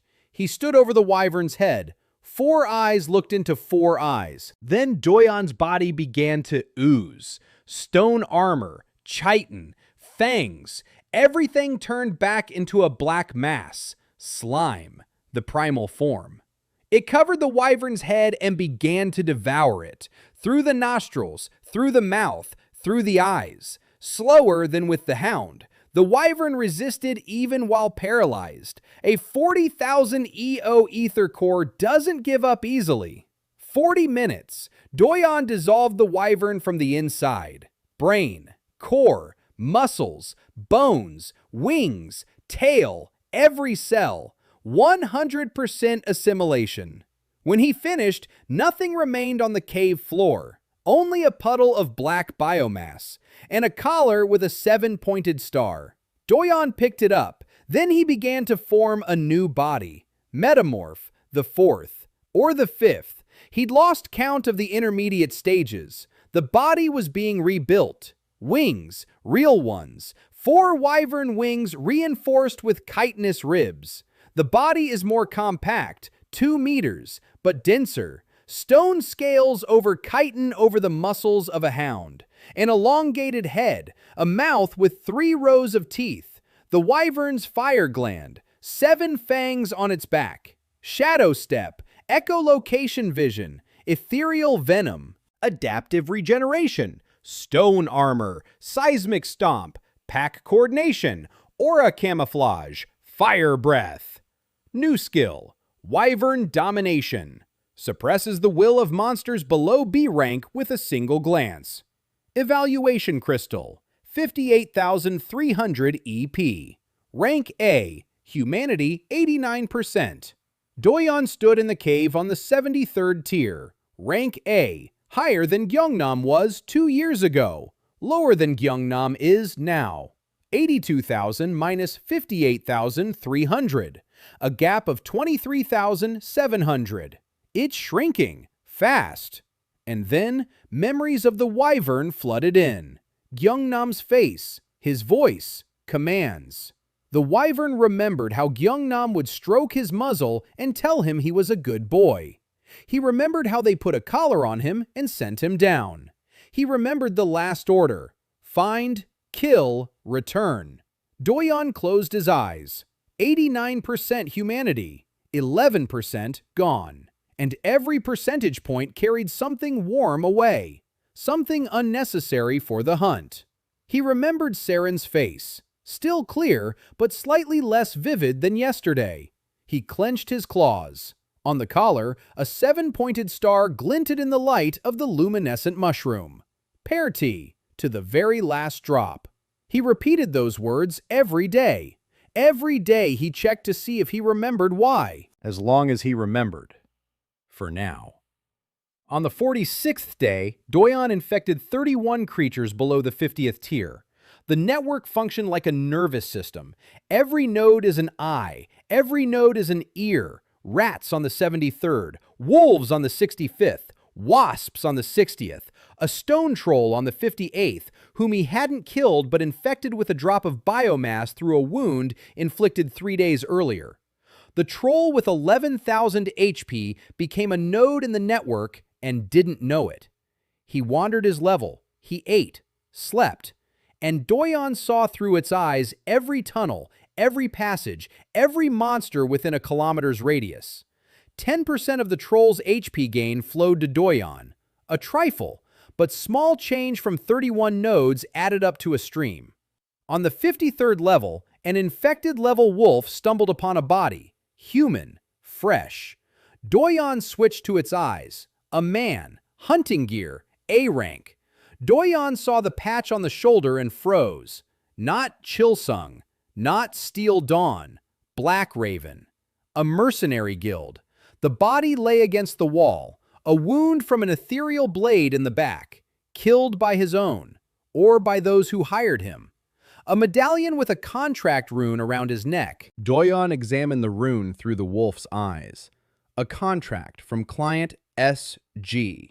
From Gyeongnam, Doyeon remembered. From the enemy's background. Gyeongnam hires mercenaries from Black Raven. This A rank was part of the squad sent on a cleanup mission. But someone killed him before he reached his target? Someone from their own side. Doyeon sent the wolf further down the tunnel. A kilometer away, another body. And another. 3 corpses of A-rank mercenaries, all shot in the back. All with contract medallions from SG. The 4th corpse was lying differently. Face up, eyes open, a look of surprise. This one realized what was happening before he died. And next to him was a note. Short. On the official letterhead of the Chill Song. Gyeongnam's handwriting. Doyeon recognized it. He'd been reading that handwriting for 6 years. The note stated that the captain of the Black Raven mercenary squad was a mole working for a rival guild, and that all the casualties on the 73rd level were the result of his sabotage. The order? Eliminate. Signed by So Gyeongnam. Doyeon understood everything. Gyeongnam had written off the losses. 2 Chill Song squads of 6 and 12 men, Plus a combat wyvern. Losses that could not be explained to the guildmaster. That is why Gyeongnam hired the Black Raven. He sent them down. And then he killed his own mercenaries and framed their captain as a mole. Now all the losses on the 73rd tier are explained as sabotage. The traitor has been found and eliminated. Case closed. Gyeongnam is in the clear. Doyeon wasn't surprised. He knew what Gyeongnam was capable of. He had seen it on the 47th tier when the pear tea was still warm and the artifact seal was already burning the ether core. Doyeon absorbed all 4 bodies, A rank each, from 55,000 to 68,000 EO. But the dead mercenaries weren't at their peak. Killed. Part of the ether energy had dissipated. The actual haul, about 12,000 EP for all 4, plus skills. Raven's Blade, the mercenary's Black Raven that delivers 3 slashes in a single motion. Ether Shield, a barrier of concentrated mana. Night March, suppressing one's own presence to the level of an inanimate object. And Memories, the recollections of the 4 mercenaries. The coordinates of the Black Raven in the capital. The names of clients from the past year. Contract amounts. and one memory from the captain. A meeting with Gyeongnam a week before the mission. Gyeongnam said there was an anomaly on the 73rd tier, a C-rank monster that was wiping out squads. It needed to be cleared out. The captain asked why they didn't send A-rankers from the guild. Gyeongnam replied that Guildmaster Han Eun-ju must not know the scale of the problem. If she finds out that 3 squads and a combat wyvern were lost on a single level, she'll start asking questions. Questions that will lead to the 47th level, to the artifact seal, to Doyeon. Gyeongnam was afraid, not of the monster, of exposure. Doyeon closed his eyes and absorbed this knowledge. Gyeongnam was hiding the truth from Han Eun-ju. That means the bond between them isn't absolute, so there's a crack. It can be widened. Later. Right now, growth. After absorbing the mercenaries, the counter showed 70,100 EO, 11,900 to catch up to Gyeongnam. Close, very close. But Doyeon wasn't rushing upward. He needed more, not just to catch up, to surpass, so that the gap wasn't just a single percentage point, but orders of magnitude. So that in the tournament arena, the number on the rating crystal would make Gyeongnam forget how to breathe. And he needed a human form. The Seven Fangs Chimera wouldn't pass registration for the tournament. On the 52nd tier in the disposal zone, where guilds dumped the bodies of fallen hunters, Doyeon found what he was looking for. The corpse of an A-rank hunter, fresh, sent down 3 days ago, a young man, 27 years old. Cause of death, a ruptured ether core during a failed attempt to break through to S-rank. The body is intact. The face is intact. EO 0, the core burst. But the physical structure is A-rank. Muscles, bones, nervous system. Everything is rated for loads up to 200,000 EO. A perfect vessel. Doyeon began assimilation, not absorption. Assimilation of form. He wasn't dissolving the body, he was restructuring his own biomass according to its template. Bones made of chitin and stone took on human form. Muscles were reshaped, skin formed over them. The face, not Doyeon's face, the face of a corpse. Alien, unfamiliar, with strange features. The process took 18 hours. Metamorphosis. Humanity 89%. No. After this transformation, 87.5. Minus 1.5 for the most complex restructuring since the transfer. Doyeon opened his eyes. Human eyes. 2. He raised his hand. 5 fingers. Clenched his fist. Unclenched it. Stood on 2 legs. Staggered. His balance was different. 46 days on all 4s. His body remembered how to walk on 2. His mind remembered, but his muscles were new. 3 steps. 5. 10. Steady. Doyeon walked over to a puddle of water on the cave floor and looked at his reflection. A stranger's face. Young. High cheekboned. Short dark hair. Not a single scar. Not Choi Do-yeon. Kang Moo-hyun. He'd taken the name from the memory of one of the Devoured, a wandering hunter from the northern province. Died a year ago. No family, no records in the guild registry. A ghost, the perfect cover story. Doyeon pulled the clothes from the corpse, adjusted them, checked aura camouflage. The rating crystal flashed. 23,000 AP B rank, the stated rating. Actual 70,100. A 3-fold difference hidden under aura camouflage. Enough not to attract attention. Enough to register for the tournament. But not enough. Doyeon needed more. More AP. More skills. More network nodes. And one more thing. He needed Hwang Dong-gon, a former comrade. The only one who voted against his removal. Expelled from the guild, drunk in the port, A rank, a legal entity, a living witness. Doyeon stood in his half-human body on the 52nd tier and smiled for the first time in 46 days. His lips moved. His teeth were in place. The smile came out crooked, unfamiliar, but human.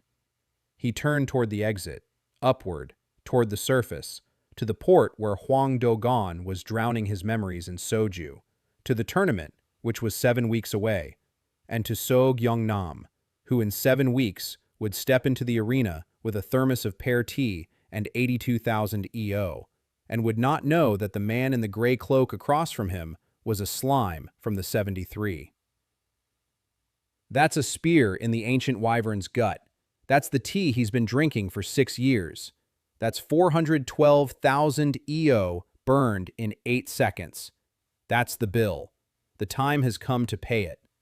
Haejong Port reeks of fish and rotten wood. Doyeon stood at the entrance to the 3 and looked at the door.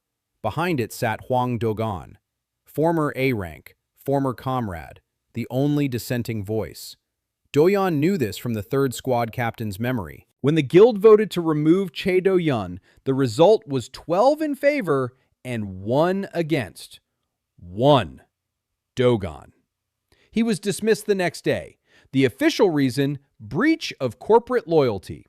The real reason, he knew too much and refused to go along with it. Gyeong-nam didn't kill him. Do-gon was too well known.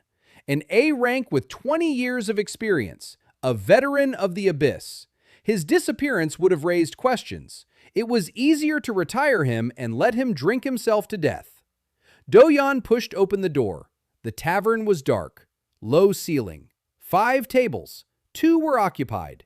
In the corner by the wall, a man, broad shoulders, a bull's neck, hands that once held a 35,000 EO warhammer. Now they held a glass. Empty. 3 empty soju bottles nearby. Hwang Do-gon. Doyeon sat across from him, set a bottle on the table. Full. Do-gon looked up. Red. Cloudy. He looked at the unfamiliar face and said nothing. He reached for the bottle. Doyeon pushed it away. Do-gon frowned. Doyeon uttered a single sentence. He asked if Hyung still drank pear tea. The glass in Do-gon's hand froze. Then it slipped. It hit the table. It rolled away, fell to the floor. The clink of glass. Silence. Do-gon looked at the face across from him and didn't recognize it. A stranger's face. But the phrase, pear tea. Only one person ever said that. Every morning. In the guild dormitory. For 6 years straight. Do-gon opened his mouth, closed it, opened it again. His hands were shaking, not from alcohol. Doyeon didn't wait. He spoke quietly, briefly, without unnecessary words. Explained that he was alive, that his form was different, that his name was different now, that he needed help. Do-gon listened. For a minute. 2. Then he stood up, went into the back room. Doyeon heard a grown man pounding his fist against the wall behind the partition. Once, twice, 3. Then silence. Then the sound of water.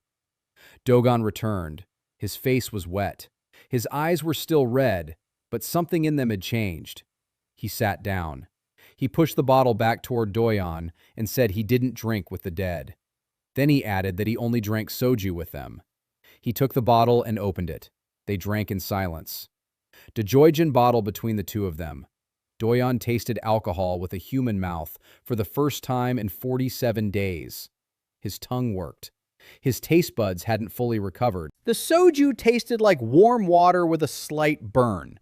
87.5% humanity. Even the sense of taste is fading. Doyeon explained the plan. The guild tournament. Register under the name Kang Moo-hyun, a B rank. We need a cover. Do-gon, as a former A rank, could act as a guarantor. His name is still on the registry. Reserve status allows for guarantorship. Do-gon listened. Then he asked what the real rank was. Doyeon answered, A, over 70,000. Do-gon whistled. 47 days ago, 0. Now 70,000. He asked how. Doyeon said later, not here. Do-gon nodded. Then he asked the main question. Would it be enough for Gyeongnam? Doyeon replied that there were still 7 weeks until the tournament. It would be enough. Dogon set down his glass. He looked Doyeon in the eyes. Stranger's eyes on a stranger's face. But behind them, he saw what he had known for 20 years. Coldness, calculation, patience, a spear that never misses. Dogon said he'd vouch for him, and that he'd come to the tournament, and that he wanted to sit in the front row when Gyeongnam fell. Doyeon nodded. He stood up. He left the second bottle on the table. He turned around at the door. He told Dogon to stop drinking. In 7 weeks, he'd need a sober A rank, not a bag of soju. Dogon snorted, but he didn't open the bottle. Doyeon walked out to the harbor, the sun, for the first time in 47 days. The light hit his eyes. It didn't hurt. It felt strange. 47 days in the abyss, no sky, no wind, no smell of the sea. Kang Moo-hyun's body stood on the waterfront, squinting against the light, and inside that body, Che Doyeon was counting. 70,100 EO. Not enough. You need at least 130,000 for the tournament. Better yet, 150,000, so that the rating crystal in the arena would display a number that would take the audience's breath away. 60,000 EO in 7 weeks, 8,500 a week, 1,200 a day. Doable. If he hunted B ranks in the Abyss Day, risky on the surface. But Doyeon had no intention of hunting on the surface. He planned to go down every night, under the name Kang Moo-hyun, a wandering hunter from the provinces, B rank, quiet, inconspicuous, working alone. During the day, the capital, reconnaissance, gathering information, contact with Sonmi via the network node, monitoring Gyeongnam through donor memories and stolen patrol maps. At night, the abyss, hunting, devouring, growth. Doyeon turned his back to the sea and headed toward the capital, his first step on the surface in 47 days. The stone of the embankment beneath his feet, not the walls of a cave, not a hut, not claws, boots. Human boots.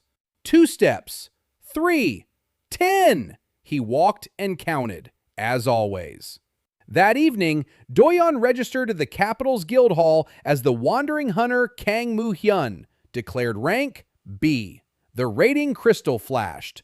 Aura concealment showed 24,000 EP. The appraiser made a note, a board expression, a routine procedure.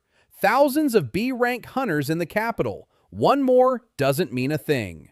Doyeon took the token and left. Im Ga-hyun from the Ether Herald passed him in the guild hall corridor. She didn't even glance at him. Why would she care about a B rank? She wrote about the top 100, about Gyeongnam and his rising stats, about the tournament favorites, about how Guildmaster Han Anew would personally attend the finals for the first time in 5 years. Doyeon had read her column in the evening edition of the Herald. Gyeongnam, the #1 favorite, 82,000 EO, A rank, a 4,000 increase over the last month, a new artifact. Chain of 1,000 names. Doyeon paused. Chain of 1,000 names. An S-rank artifact, capable of binding any soul whose name is known to the owner. Gyeongnam received it from Han Yin-ju. For what purpose? Against whom? Gyeongnam did not know the name of the monster from the 73rd tier. But the chain of 1,000 names doesn't just work on monsters. It works on people. And Gyeongnam knew the name of Che Doyeon, the dead Che Doyeon. Just in case. Doyeon folded the newspaper, put it in his pocket, smiled, subtly, barely noticeably. Gyeongnam was afraid of the dead man. He carried an S-rank artifact as insurance against the ghost. He didn't know that the ghost was standing 5 blocks from his mansion, reading about him in the newspaper. He didn't know that the ghost was now called Kang Moo-hyun. and the chain of 1,000 names is useless against a name whose owner is unknown. Doyeon wiped the smile from his face. He turned toward the abyss. The night shift. The hunt begins. For 7 weeks, Doyeon had lived in 2 worlds. By day, Kang Moo-hyun, a quiet B-rank hunter, a gray cloak, a mask covering the lower half of his face. He turns in cores to the guild hall. He receives money. He doesn't talk. He doesn't drink with the other hunters. He arrives at dawn. He leaves at sunset. The appraisers are used to him. One of 1,000 loners, nothing unusual. At night, the abyss, level 60, level 55, level 50, deeper every night, bigger prey every night. B-rank monsters became his main diet. Tunnel serpent on the 57th tier, 22,000 HP. Doyeon killed it with ether poison via a bite to the soft underbelly. Devoured it. The acid blood skill, damage to any weapon thrust into the body. A pack of shadow lizards on the 54th, 6 of them, B-rank each, 15,000 HP each. Doyeon lured them into a narrow tunnel where their numerical advantage didn't work, killed them one by one. Shadow step forward, fangs to the throat, ethereal poison, retreat, next, 6 minutes, 6 corpses, absorption, skill, shadow fusion, complete dissolution of the body into the shadows, not teleportation, disappearance, for a minute, 2, 3, as long as the EO holds out. On the 52nd day, the counter passed 90,000. On the 58th, 110,000. On the 63rd, 125,000. Metamorphoses followed one after another. Kang Moo-hyun's was changing beneath his clothes. His muscles were tightening. His bones were thickening. His reflexes were speeding up. Outwardly, the same B rank. Inside, a machine that processed tens of thousands of EO from foreign biomass overnight. His humanity was fading. 87.5 after taking human form, 85 on the 50th day, 82 on the 55th, 80 on the 60th. Doyeon could feel it, not through pain, silence. The world was growing quieter. Emotions were fading. Saren's face in his memory was losing its color. Not its sharpness, its color. Like a photograph left out in the sun. He remembered her features. He remembered her voice. But he didn't feel what he used to feel when he thought of her. There was warmth. It became data, a name, an age, a function. Doyeon noticed this and forced himself to repeat it. Yoon Saren, 26 years old, ex-fiancé, not a function, a person. He repeated it every morning, like a prayer, like a counter that must not be allowed to reset. On the 65th day, Baek Song-mi contacted him. Not directly, through the node. Doyeon switched to her vision and saw that she was sitting in the reception area of the Yoon residence, waiting. The door opened and Yoon Saren came out. Doyeon watched her through Sun-mi's eyes. Seren had lost weight. Dark circles under her eyes. Her hands clutching a handkerchief. She had been beautiful. Doyeon remembered that. But now, beauty registered as a set of parameters. Facial symmetry, eye color, hair length. Data, not a feeling. 80% humanity, 20% gone. Doyeon forced himself to look again, to remember. The evening before the descent to the 47th tier, Seren saw him off at the gates of the abyss. She held his hand, told him to come back. He replied that he would. He didn't. He died, officially. And now she is the fiancée of his killer. Something stirred in that part of his consciousness that was still Doyeon. Not anger. Anger requires more than 80%. More like resolve. Cold. Precise. Like a blade. Seren spoke with Sun-mi. She asked about the abyss, about the 73rd tier, about how she had survived. Sun-mi answered. She said she didn't remember, that she woke up and crawled upward. Se-rin listened. Then she asked quietly, had Sunmi heard anything about Che Doyeon? Down there. Anything. Sunmi replied that she hadn't, that by the time she came to on the 73rd tier, there was nothing alive left. Se-rin nodded. She clutched her handkerchief tighter. Through Sunmi's eyes, Doyeon saw moisture glisten on Se-rin's eyelashes. A single tear, which she brushed away before it fell. Doyeon disconnected from the node. He sat on the edge of the bed in the rented room above the tavern. He looked at his hands. Human. Alien. 5 fingers. Smooth skin. Not a single scar. He clenched his fists. Unclenched them. Clenched them again. 80% human. Enough to see a tear. Not enough to cry in response. Slime doesn't cry. A body that looks like a human but is built from chitin, stone, and processed biomass has no tear glands. Doyeon stood up, put on his cloak, his mask, stepped out into the night, into the abyss, to hunt. On the 73rd day after the betrayal, Doyeon emerged to the surface for the last time before the tournament. The rating crystal in the guild hall flickered. Aura masking showed 28,000 EO B rank. The evaluator recorded it. Didn't look. Actual reading, 142,000 EO A rank. The upper limit, almost A+. Humanity, 78%. Doyeon walked down the street of the capital and counted. Not EP days. 3 days until the tournament. 3 days until he enters the arena. 3 days until he meets Gyeongnam. He stopped at the window of a tea shop. There were boxes in the window. Pear tea. That very same variety. The one he'd been brewing for 6 years. Doyeon looked at the box and waited for an emotion. Anger, pain, nostalgia, anything. Nothing. A box of tea. Specifications, brand, price, weight. He turned away, walked on. 2 blocks later, he stopped again, went back, bought a box, didn't know why. 78% of his humanity decided it was important. The 22% that was no longer Doyeon considered it an irrational waste of resources.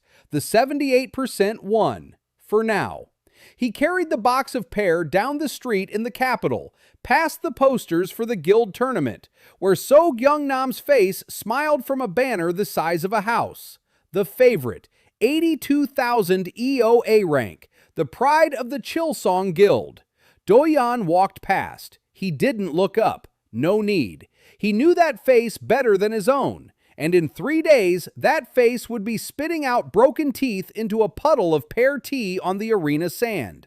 The counter in his head was throbbing. 142,000 against 82,000, a difference of 1.73 times. By the time the rating crystal activated, there would be more in the arena. Doyeon planned 2 more night hunts, one last push. 142,000 would become 145,000, maybe 148,000, maybe more. Enough to silence the hall. Enough to make evaluator Cho Han-woo drop his glasses. Enough to make Im Ga-hyun start peeing her pants. Enough to make Prince Lee Kyung-won put down his cup. Doyeon turned into an alley. A shadow covered him. The body flickered. For a split second, instead of a man in a gray cloak, something stood in the shadows, 4 meters tall, with wings, with fangs, with 4 eyes, a chimera that in 73 days devoured the 73rd tier of the abyss and ascended in human skin. Then the shadow passed, and Kang Moo-hyun stood in the alley again. B rank, quiet, inconspicuous, with a box of pear tea in his hand. 3 days. The tally is almost complete. The Imperial Arena held 40,000 people, and on the opening day of the guild tournament, not a single seat was left. Doyeon stood in the corridor beneath the stands among 200 participants and counted. Not people, levels. Etheric echolocation vision worked through walls. Every hunter in the corridor glowed with an etheric core like a candle in the dark. D ranks were dim. C ranks were brighter. B ranks burned with an even flame. The 4 A rankin shone so brightly that Doyeon could feel their heat from 30 meters away. And one burned brighter than all the rest.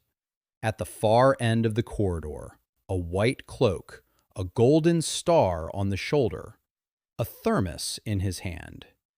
82,000 EO. So Gyeongnam stood in a circle of journalists and smiled. Im Ga-hyun from the Ether Herald held a notebook in front of him. She asked about his chances of making it to the finals. Gyeongnam replied that he hadn't come for a chance, but for the title. Applause from the nearest spectators spilled into the hallway. Gyeongnam took a sip from the thermos. Doyeon stood 30 meters away in a gray raincoat and mask. B rank. Token number 178. No one was looking his way. Next to him was Hwang Dogun, sober, for the first time in 6 months. His eyes were clear. His jaw was clenched. He was wearing an old hunting coat he hadn't put on since his suspension. A rank in reserve. Dogun was staring at Gyeongnam across the hall, his fists clenched white. Doyeon placed a hand on his shoulder. He whispered, "Not now." Dogon exhaled. He nodded. The guild tournament was a 3-day event. The first day was the preliminaries. 16 groups of 12 participants each. One-on-one fights. The winner moves on. The loser is eliminated. The draw determines the matchups. Doyeon was placed in Group D. 12 participants. 7 D ranks, 4 C ranks, 1 B rank. Him, Kang Moo-hyun, listed at 28,000 EO, the strongest in the group on paper. First match in an hour. Gyeongnam was in Group A, the favorite, the top seed. His group sighed sympathetically. 12 people, 11 of whom knew they wouldn't make it through. Doyeon went to the locker room, sat down on a bench, closed his eyes, shifted his focus to Baek Song-mi. She was sitting in the stands, Section C, 20th row. Doyeon had bought the ticket through Dogon. Sunmi didn't know why she'd been given a free ticket to the tournament. She thought it was charity for the survivors. She had no idea that through her eyes, someone would be watching the arena from a perfect vantage point. Through Sunmi, Doyeon could see the box. Upper tier, 3 seats. The left one, empty. The middle one, Han Yin-jo, 1,200,000 EO, SS rank. 5th in power on the continent, a woman in a dark blue dress with a glass in her hand, a face like a mask, a beautiful mask, not a single wrinkle, not a single emotion.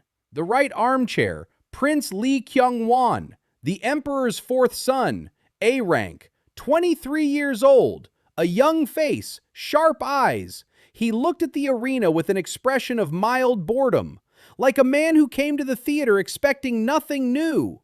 Between the box and the stands, in a separate section, sat Yoon Sa-rin, a dark dress, hair pulled back, a blank face.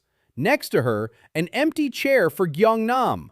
Doyeon looked at her through Sonmi's eyes. 78% of his human consciousness recorded the data. Pale, thinner, an engagement ring on her ring finger. 22% of his non-human consciousness identified the ring as a tactical element, a symbol of her affiliation with Gyeongnam, a public marker. Doyeon zoned out, opened his eyes, stood up, stepped into the arena. Group D's first match, Kang Moo-hyung versus Park Jin-ho, D rank, 1,800 EO, a swordsman from a provincial guild, young, nervous. Doyeon stepped onto the sand, mask, gray cloak, silence. None of the 40,000 paid any attention. D rank versus B rank in the qualifiers. Boring, predictable. The rating crystal in the arena activated on the first strike. Until Doyeon attacked, his actual stats were hidden. Aura concealment showed 28,000. Park Jin-ho drew his sword. He attacked. Fast for a D rank. Honest. Open. No tricks. Doyeon dodged. He didn't even take a step. He tilted his torso 3 centimeters. The sword passed by.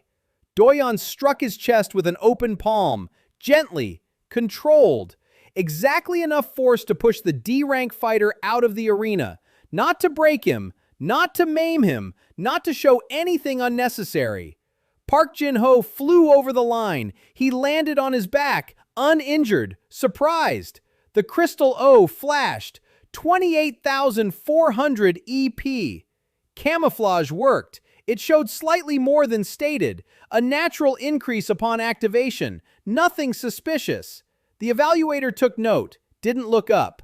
Second match. C rank. 4,600 EP. A woman with 2 daggers. Fast. Skilled. Doyeon let her attack for 20 seconds. He dodged. He studied her. Then he seized both her wrists in a single motion and threw her out of bounds. Crystal, 28,800 EP. Third match, C rank, 7,200 EP. A heavy fighter with a hammer. Doyeon took the blow on his forearm. The bone didn't flinch. Stone armor activated beneath his skin. Invisible. The hammer bounced off like it had hit a wall. The fighter was sent flying by the recoil. Out of bounds. Crystal, 29,100 EP. Fourth match. Group final. C rank. 8,900 EP. The best fighter in Group D after Doyeon. Spearman. Long lunge. Precise. Doyeon looked at the spear and something inside him stirred. A spear. He used to hold a spear. Every day. For 8 years. 412,000 EP invested in spear technique. His hands remembered. His body remembered. Even this foreign body made of processed biomass remembered the movement that had been hammered into its neural connections by tens of thousands of repetitions. Doyeon grabbed the spear by the shaft with one hand. He didn't knock it out. He stopped it. The spearman jerked it. The spear didn't move, as if embedded in a wall. Doyeon stood there, holding the stranger's spear and looking the spearman in the eyes. A second. 2. Then he let go. The spearman stepped back. Doyeon stepped forward. One palm strike to the shoulder. Out of bounds. Crystal. 29,500 EO. Kang Moo-hyun made it through Group D qualifiers without a single scratch. 4 matches, 4 wins, not a single skill above B rank displayed, not a single second of real effort. The evaluators recorded the result. Boring. A B rank won the D- and C rank groups. Statistics, nothing new. But one man noticed. Cho Han-woo, evaluator of the first tower, 54 years old, 40 years in the profession. He sat in the commentary booth and watched the replay screen. Not at the result, at the movements. Kang Moo-hyun moved too cleanly, too economical, not a single unnecessary gesture, not a single unnecessary step. B ranks don't move like that. People who have fought tens of thousands of battles move like that. Han-woo took off his glasses, wiped them, put them back on, jotted down 2 words in his notebook. Check Moo-hyun. On the other side of the arena, Seo Gyeongnam breezed through his group in a total of 3 minutes. 4 fights. Not a single opponent lasted more than 50 seconds.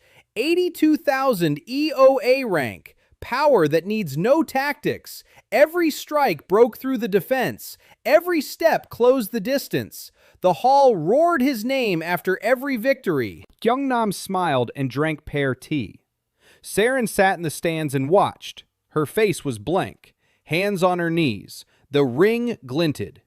Doyeon saw this through Son Mi and felt nothing, almost nothing. 78% decided it was bad. 22% decided it was effective. The first day of the tournament was over. 16 group winners advanced to the second day. Kang Moo-hyun and So Gyeongnam were among them. The second day bracket was posted on the scoreboard. Quarterfinals, semifinals, finals. Doyeon looked at the bracket.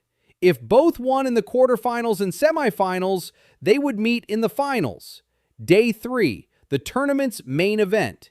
He returned to the dressing room. He placed his mask on the table.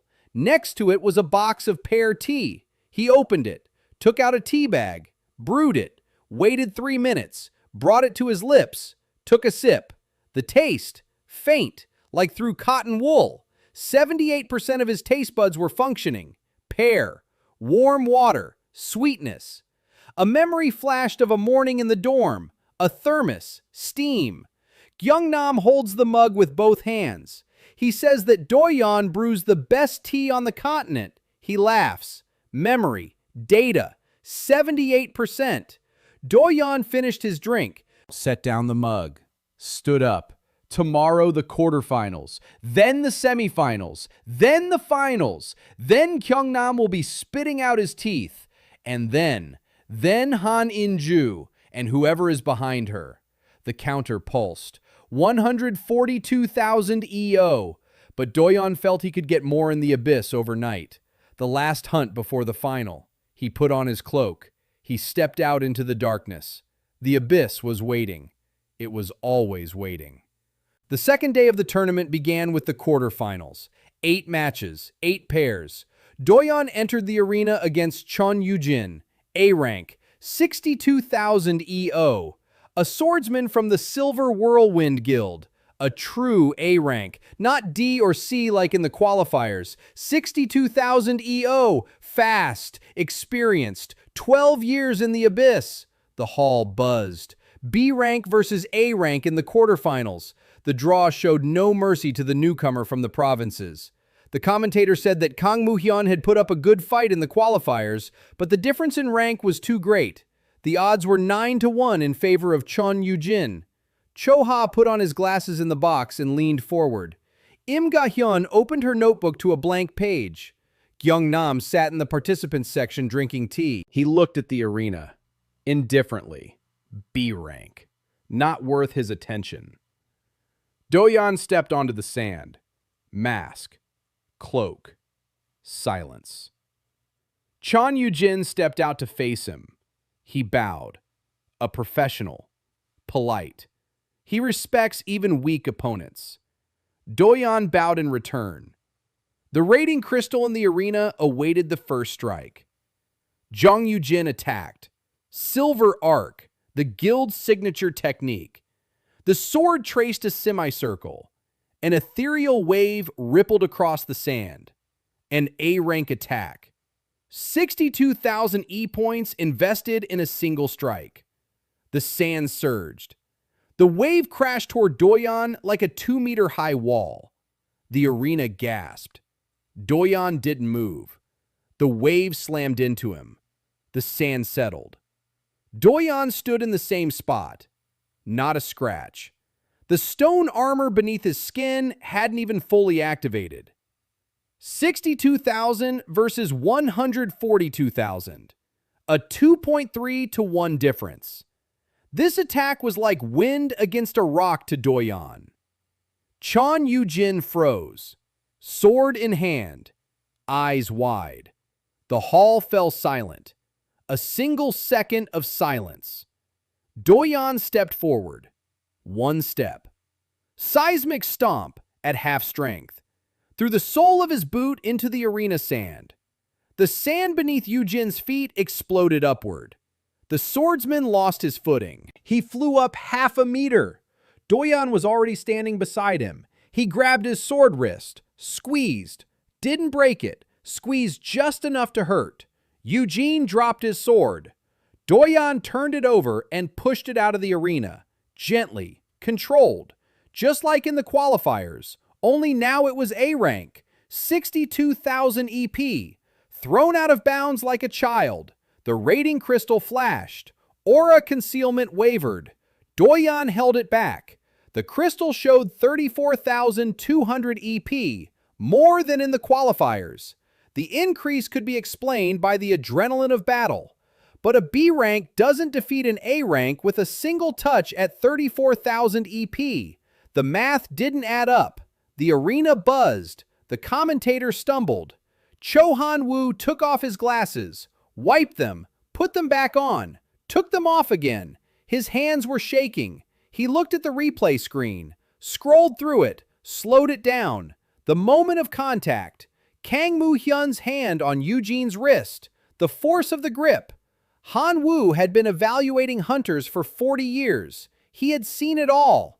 He had seen S-ranks hold back their strikes so as not to kill their sparring partners. That gentleness, that control. B ranks and A ranks don't move like that. People who are accustomed to a strength far greater than what they display move like that. Han-woo jotted it down in his notebook, masking his strength, at least A+, possibly S. Im Ga-hyun was already writing in the press box, quickly, on her knees. The column headline, "Who is Kang Moo-hyun?" Kyung-nam, in the participant section, set down his thermos. For the first time, he looked at the arena with interest. A B rank defeating an A rank with a single touch. That doesn't happen. That doesn't happen. Doyeon returned to the corridor under the stands. Dogon was waiting by the wall, a broad smile, the first in 6 months. He said that Eugene didn't even realize what had happened. Doyeon didn't smile. He said it was just a warm-up. The semifinals are in the afternoon. The semifinals. Kang Moo-hyun versus Won Hyuk-soo, A rank, 74,000 EO, top 50 on the continent, a master of the spear. Doyeon stepped into the arena and saw the spear in his opponent's hands. Long, steel, with an ethereal tip. His body remembered before his mind did. 412,000 EO of spear techniques hammered into his neural connections over 8 years. The hands of this foreign body trembled, his fingers clenched. The weight of the shaft. Won Hyuk-soo attacked. The spear lunged forward. Iron Mountain's triple thrust. 3 strikes fused into one. 74,000 EOs poured into the tip. The air cracked. Doyeon dodged. He intercepted the spear by the shaft, just like in the qualifying finals, with one hand. But this time, he didn't stop it. He kept moving. He spun around. He wrenched the spear from Hyuk-soo's hands and froze with the stranger's spear in his hand. The hall watched as Kang Moo-hyun stood with the spear, his body transforming. His posture, his stance, his footwork, grip. A moment ago, he was a B rank in a gray cloak. Now he was a spearman, a real one, with technique that couldn't be mastered in a year, or even in 10 years. Doyeon realized he was giving himself away. He lowered the spear, threw it onto the sand, stepped forward unarmed. He struck Hyuk-soo in the chest with his palm, beyond the line. The evaluation crystal flashed. Aura concealment held again. 36,000 EP. A B rank defeats a second A rank in a row with his bare hands. The hall didn't buzz. The hall was silent. The silence of 40,000 people trying to understand what was happening. Cho Han-woo stood up from his chair, glasses in hand, mouth agape. He saw the stance. Kang Moo-hyun. He had seen that stance once before, 8 years ago, when he certified a young hunter from a fishing village for S rank. Cho Doyeon, a dead man. Han sat back down. His hands were shaking. It can't be. A coincidence. A similar school. Probably. Im Ga-hyun tossed her notebook aside and pulled out her communicator. She called the newsroom. Front page, immediately. The headline, "A Ghost from Nowhere. Kang Moo-hyun in the finals." Kyung-nam was standing in the participant section, a thermos on the bench. His hands were free. He was looking at the arena, and there was no smile on his face. For the first time in the entire tournament. Next to him, the chain of 1,000 names on his belt chimed softly. An S-rank artifact, bound to the name of Cho Doyeon, useless against Kang Moo-hyun. But Kyung-nam placed his hand on it. A reflex. Fear. Not of the B rank, of something he couldn't name, of the math that didn't add up. fear of the sparring stance he'd seen every day for 6 years. The final is tomorrow. Kang Moo-hyun versus So Gyeong-nam. B rank versus A rank. 36,000 versus 82,000. That's what the crystals showed. That's what the crowd thought. That's what Gyeong-nam thought.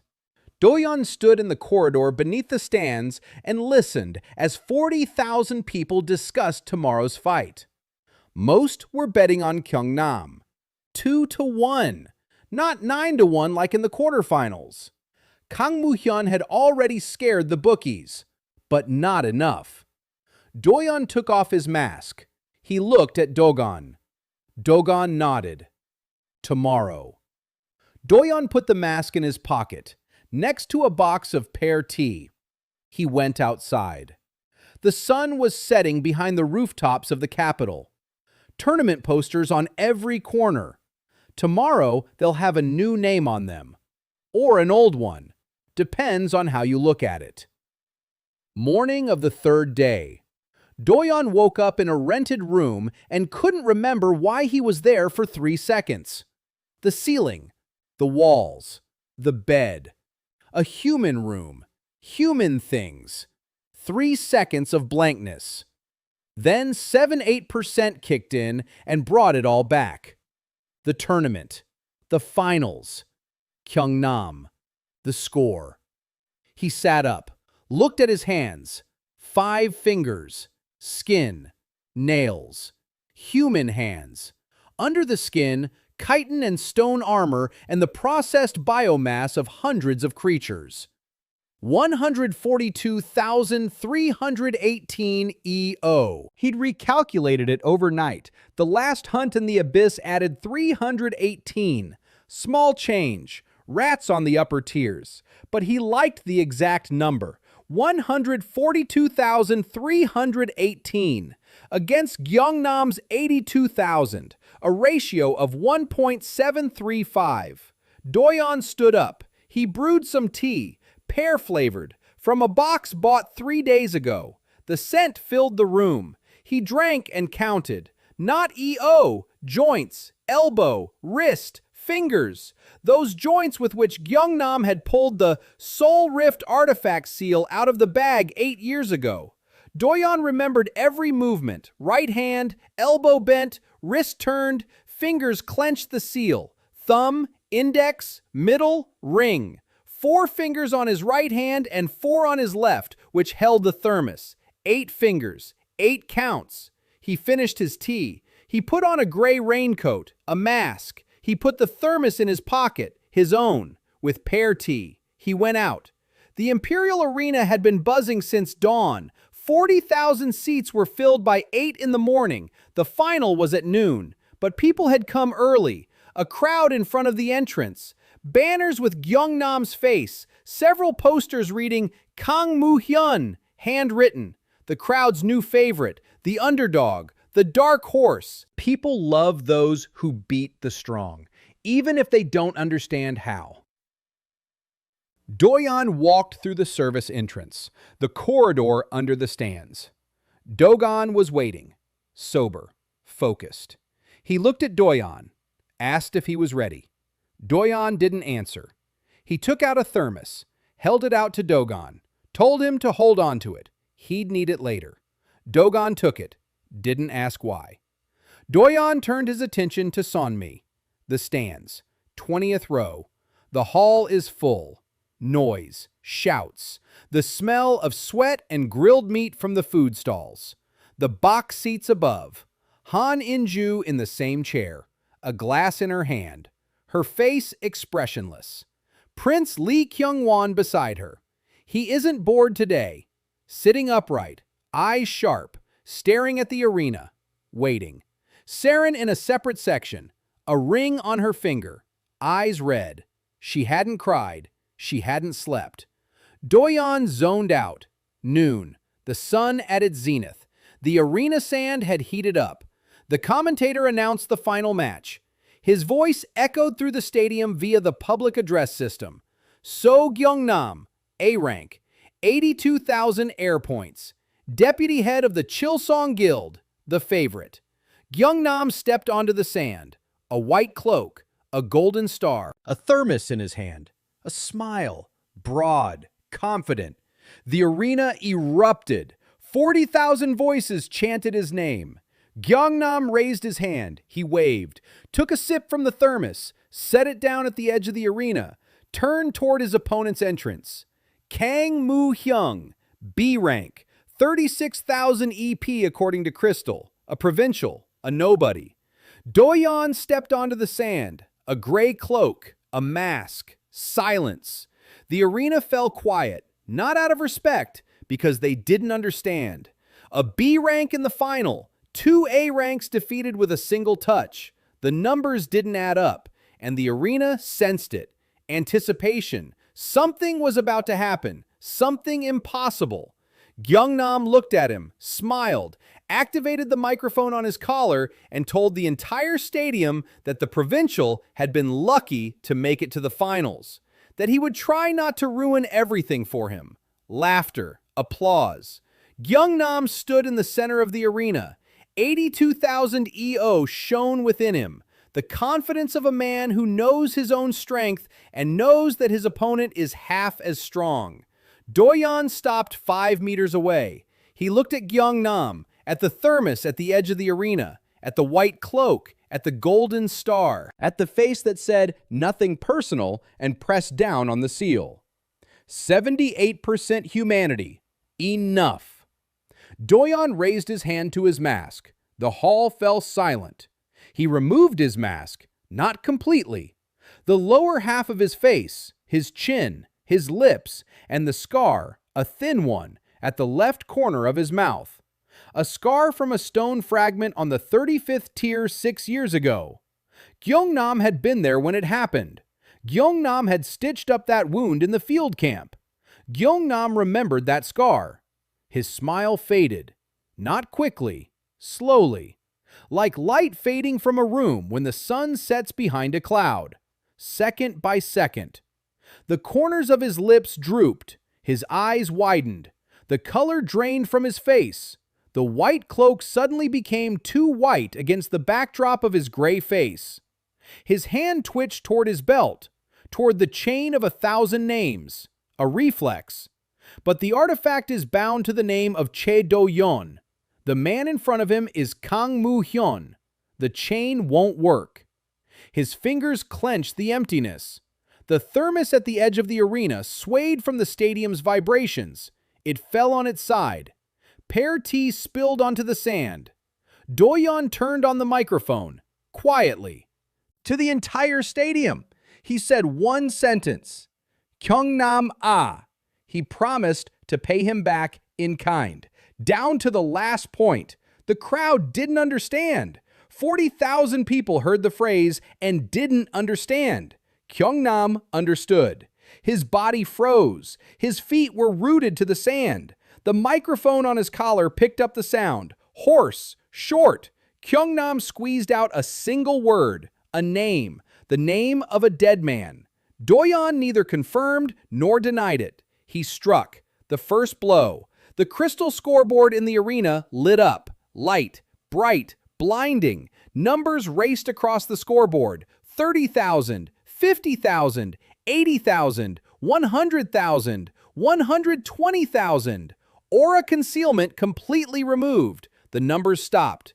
142,318 EO. Silence. 40,000 people. Not a sound. The number hung on the scoreboard in huge glowing digits. 142,318. Kang Moo-hyun, a B rank from the provinces. 142,318 ether points.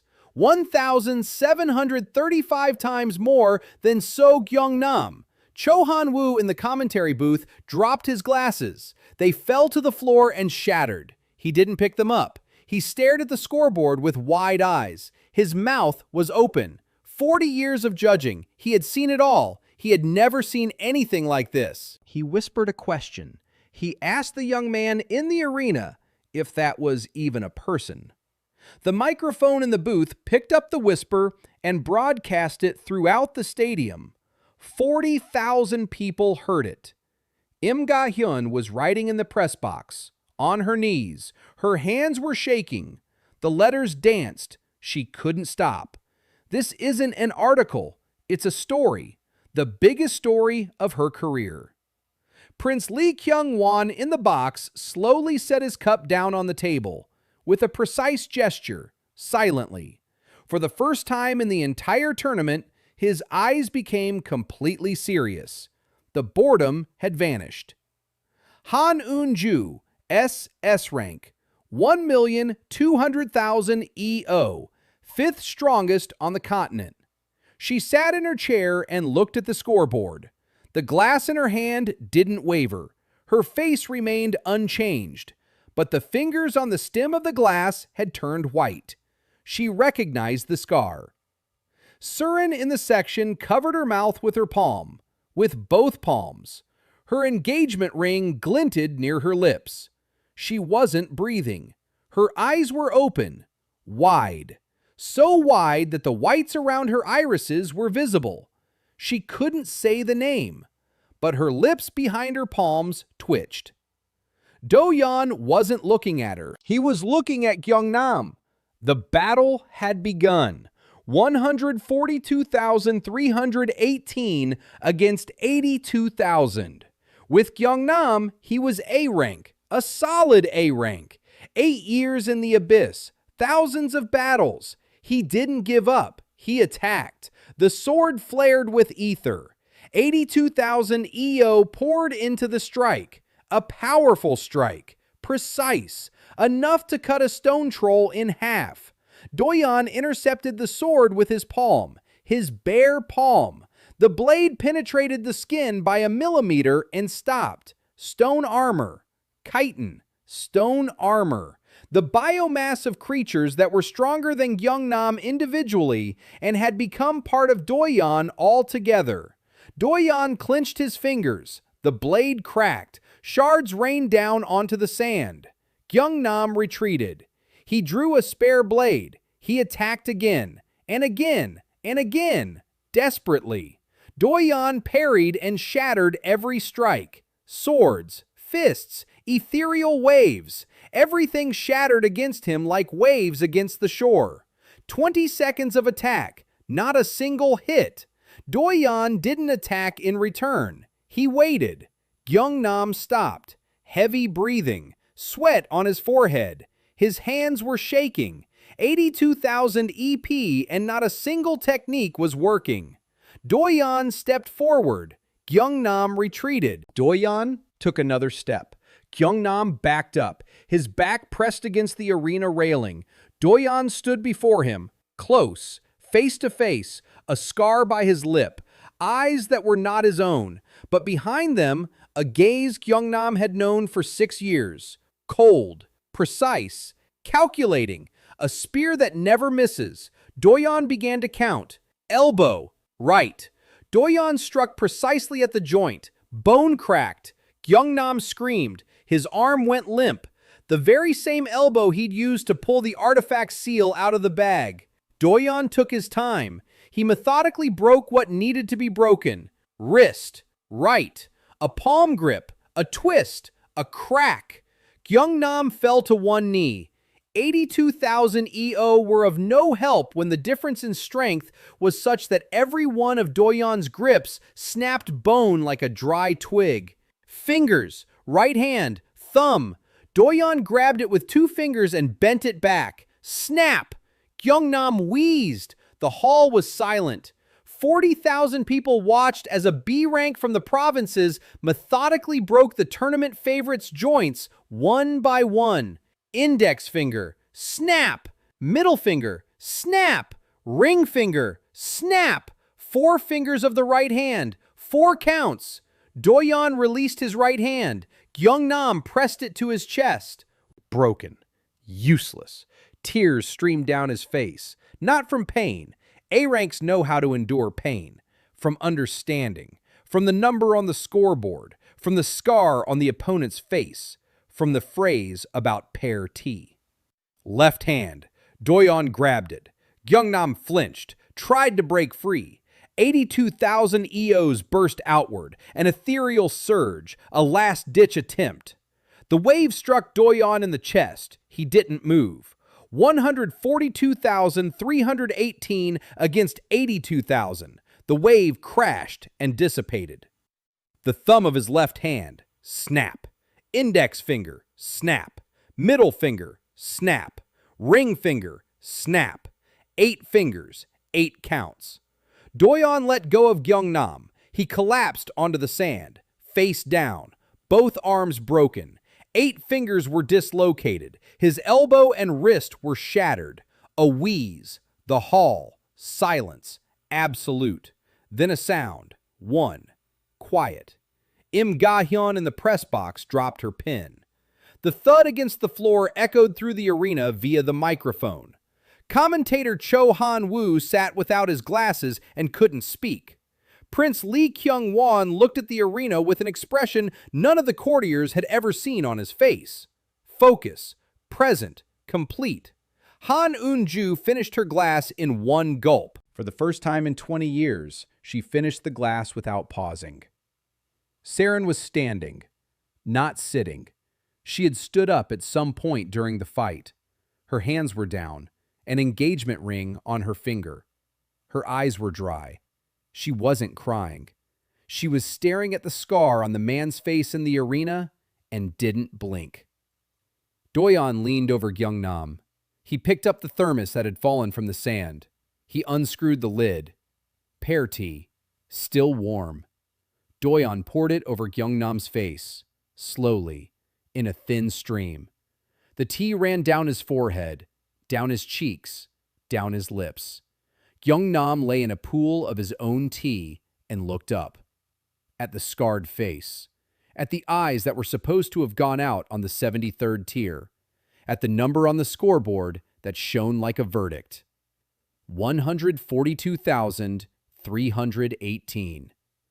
Doyeon leaned closer. He turned off the microphone. He spoke quietly, just for Gyeongnam, so that he could pass it on to Han Eun-ju. That he knows that they weren't killed out of greed, and that he's next in line. Gyeongnam closed his eyes. Tea ran down his face. The sand absorbed it. Doyeon straightened up. He turned toward the hall. He turned on the microphone. He said nothing. He just stood there. 142,318 EO on the scoreboard. A gray raincoat, a scar by his mouth. The silence lasted 5 seconds. Then the arena erupted. Not with applause, with a scream. 40,000 people who didn't understand what they had just seen, but felt that the world had just shifted. Cho Han-woo found the microphone. His hands were shaking. His voice cracked. He uttered a single sentence. He asked the young man in the arena if that was really him. The question echoed through the stadium. Doyeon didn't answer. He turned his back. He walked toward the exit. Dogon was waiting by the tunnel. He handed him a thermos, the one Doyeon had given him that morning, with pear tea. Doyeon took it. He took a sip. 78% of his taste buds detected the sweetness of the pear, warmth. He drank the tea and walked down the corridor. Behind him, the arena was buzzing. The commentators were shouting. Journalists were rushing toward the exits. The evening papers hadn't come out yet, but Kang Moo-hyun's name was already on everyone's lips. Im Ga-hyun had updated her ranking after 3 consecutive fights. The name Kang Moo-hyun jumped from 800th place to 47th, based on actual performance, into the top 20. But the official ranking counted the declared EO, and 142,318 were shown only in the arena, not yet confirmed by a reevaluation. Ga-hyun had already submitted a request for an emergency reevaluation. In the box, Prince Lee Kyung-won stood up. He adjusted his clothes. He looked at the arena where medics were carrying Gyeongnam away. There was a dark stain from pear tea on the sand. The prince turned to his aide and spoke aloud, softly, but the box was quiet, and every word rang out clearly. He said that it seemed they had all underestimated something. Very much so. The aide bowed. The prince left the box. His guards, 4 S-rank fighters, closed ranks. Han Eun-ju remained, alone. Her glass was empty, her face a mask. But the mask had cracked, barely noticeable, in the corner of her left eye, a wrinkle that hadn't been there a minute ago, not from age, from tension. 1,200,000 EO, SS rank, 5th strongest on the continent, and she had just been promised that someone would come for her. A man with 142,000 EO, a boy, by her standards, a nobody. She could crush him with a snap of her fingers. But she wasn't thinking about power. She was thinking about something else. The dead man had returned. The dead man she'd ordered to be eliminated. The dead man knows. He knows they weren't killed out of greed. Which means he knows about the council. Which means he knows about the purge of S ranks from the commoners. Which means he knows too much. Han Yin-ju set her empty glass down on the table. She took out her communicator, dialed a number. 1 word. Protocol. The connection was cut off. She stood up, left the box. Down in the arena, medics were washing blood off the sand. Gyeongnam's thermos lay on its side, empty. Saren stood at the exit of the section, an engagement ring on her finger. She looked at the thermos in the sand.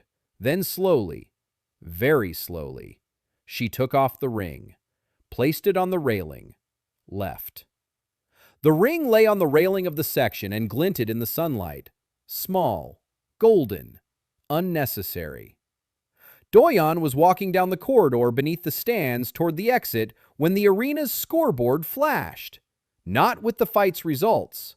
With a different light. White, cold, ancient. Letters appeared over the numbers, 142318. Not letters of a modern language. Script. Angular.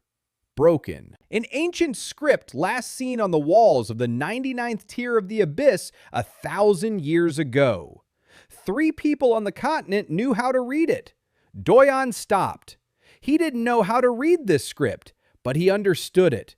Every symbol resonated as a vibration in his biomass, in every cell of his body, in the mucus that had once been the foundation, in the absorbed creatures that were cells of the immune system of something vast and ancient. The inscription read, "The heir has awakened. The purification protocol is active." The hall saw the inscription and did not understand.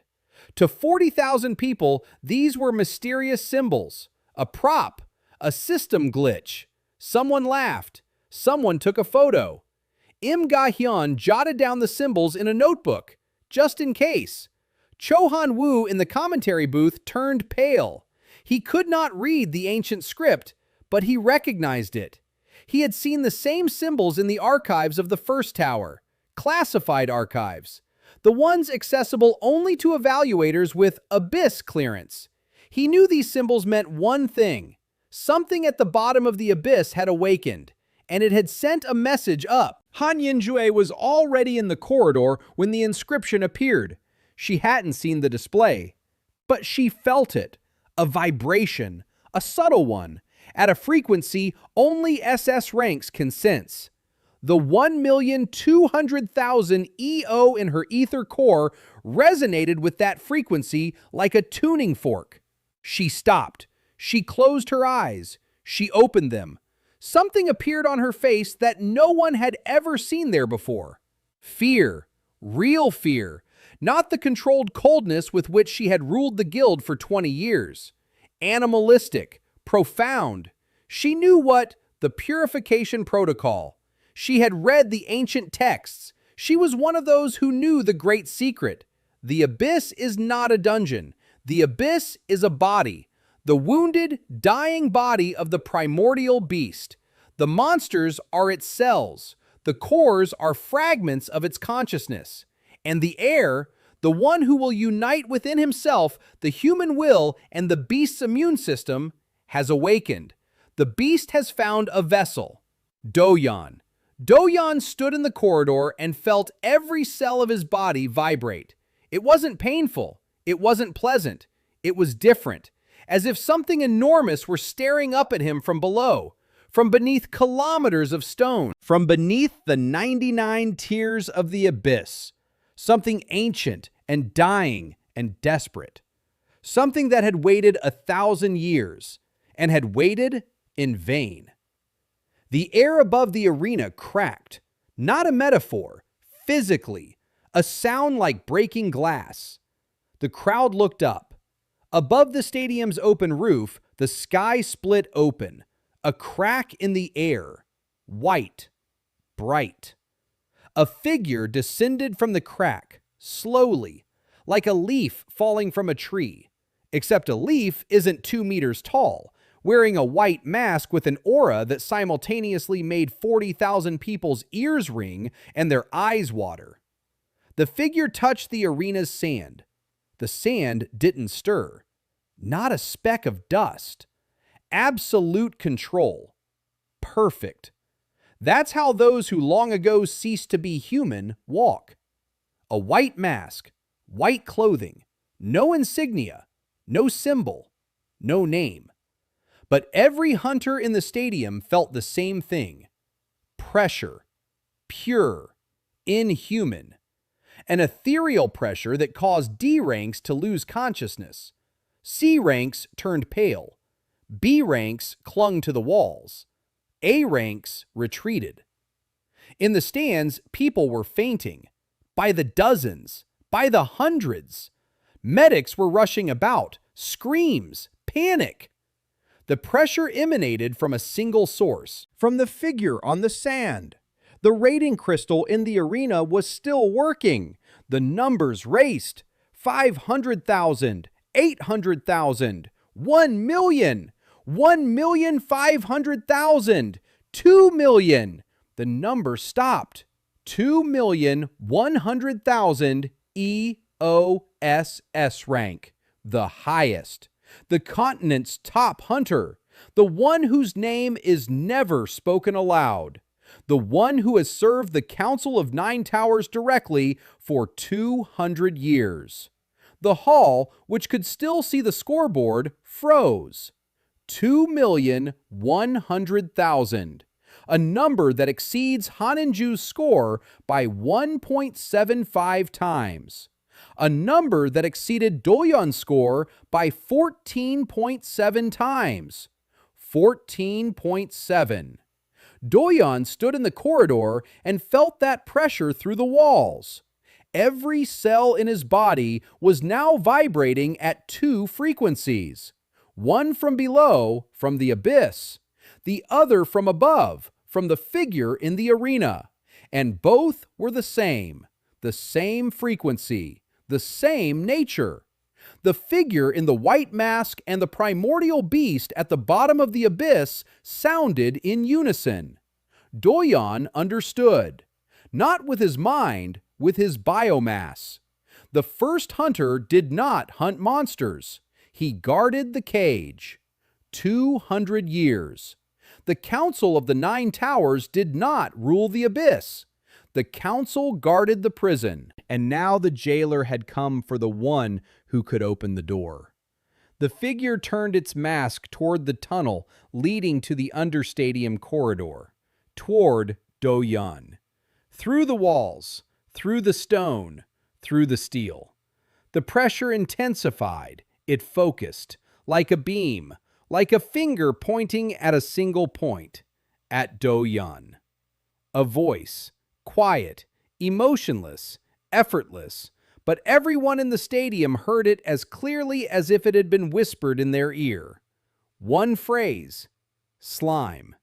Let's go talk. The arena fell silent. The commentator was silent. The journalists were silent.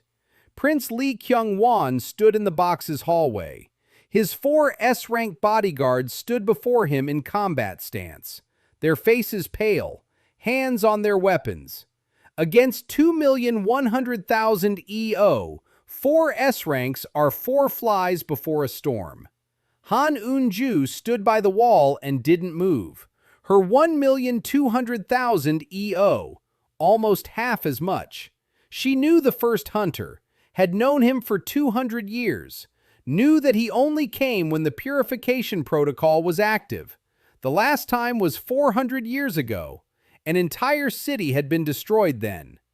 Doyeon stood in the corridor, 142,318 EO, against 2,100,000, a ratio of 1 to 14. Worse than when he was a slime with 3 EO against the Hound of Darkness with 4,200.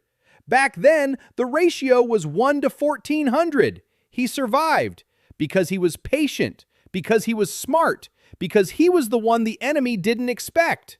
Doyeon looked at Dogan. Dogan stood by the wall, pale, motionless. An A rank whose 2,100,000 EO pressure was pressing him into the stone. But he stood, on his feet. Doyeon placed a hand on his shoulder. He said quietly for him to wait, that he would return. Dogon clenched his jaw. He nodded. Doyeon turned toward the arena entrance. He stepped out of the tunnel onto the sand. The sun hit his eyes. 40,000 people. Thousands of them fainted. The rest were watching him. The figure in the white mask. The scoreboard where 2,100,000 glowed white and 142,318 glowed yellow. Doyeon walked across the sand toward the figure in the white mask. Each step grew heavier. The pressure mounted. 2,100,000 EOs converged on him like an ocean crashing on a single point. The chitin beneath his skin crackled. His stone armor crumbled.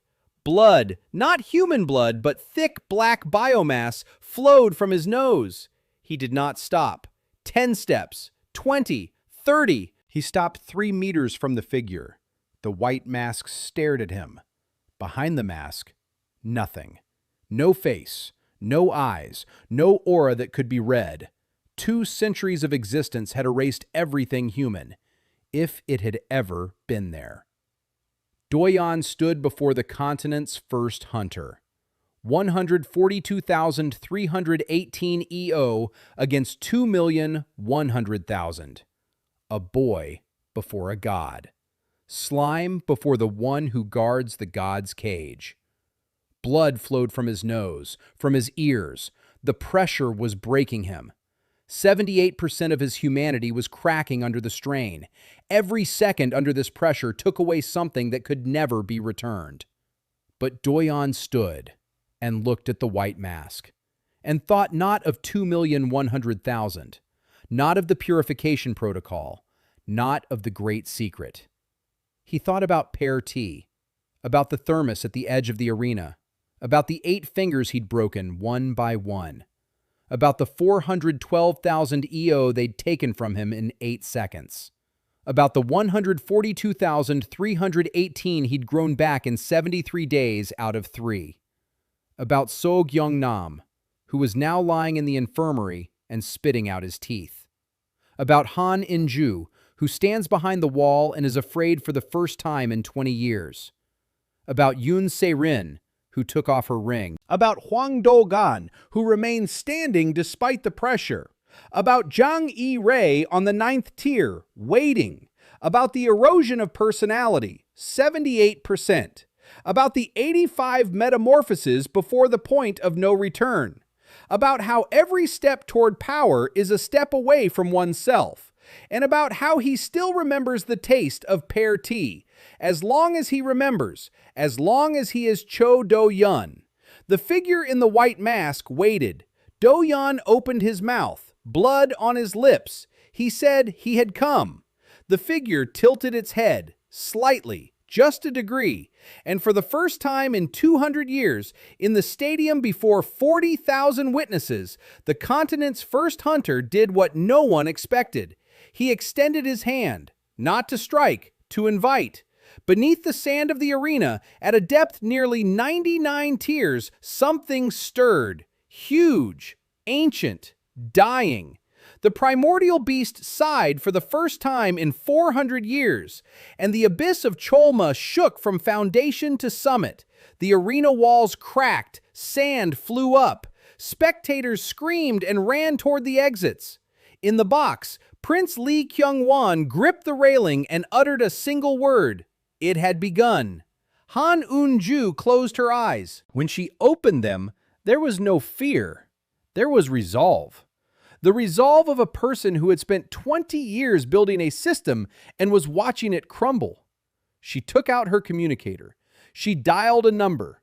The Council of the Nine Towers. All 9. An emergency meeting. Immediately.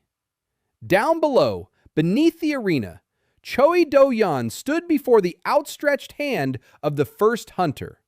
142,318 EO.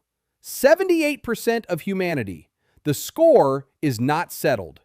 Gyeongnam is broken, but not destroyed. Han Un-ju is alive.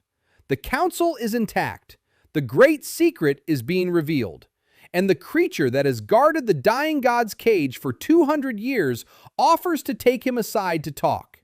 Revenge is not over. It has only just emerged from the abyss into the light. Doyeon looked at the outstretched hand, at the white mask, at the sky through the tear in the air, at the 2,100,000 EO standing between him and what awaits below. Then he looked at his own hand. 5 fingers, skin. Beneath the skin, something that is no longer quite human. He wiped the blood from his lips and took the outstretched hand. Personality erosion counter at the end of Arch 1, 76.2%. There is still some humanity left. For now.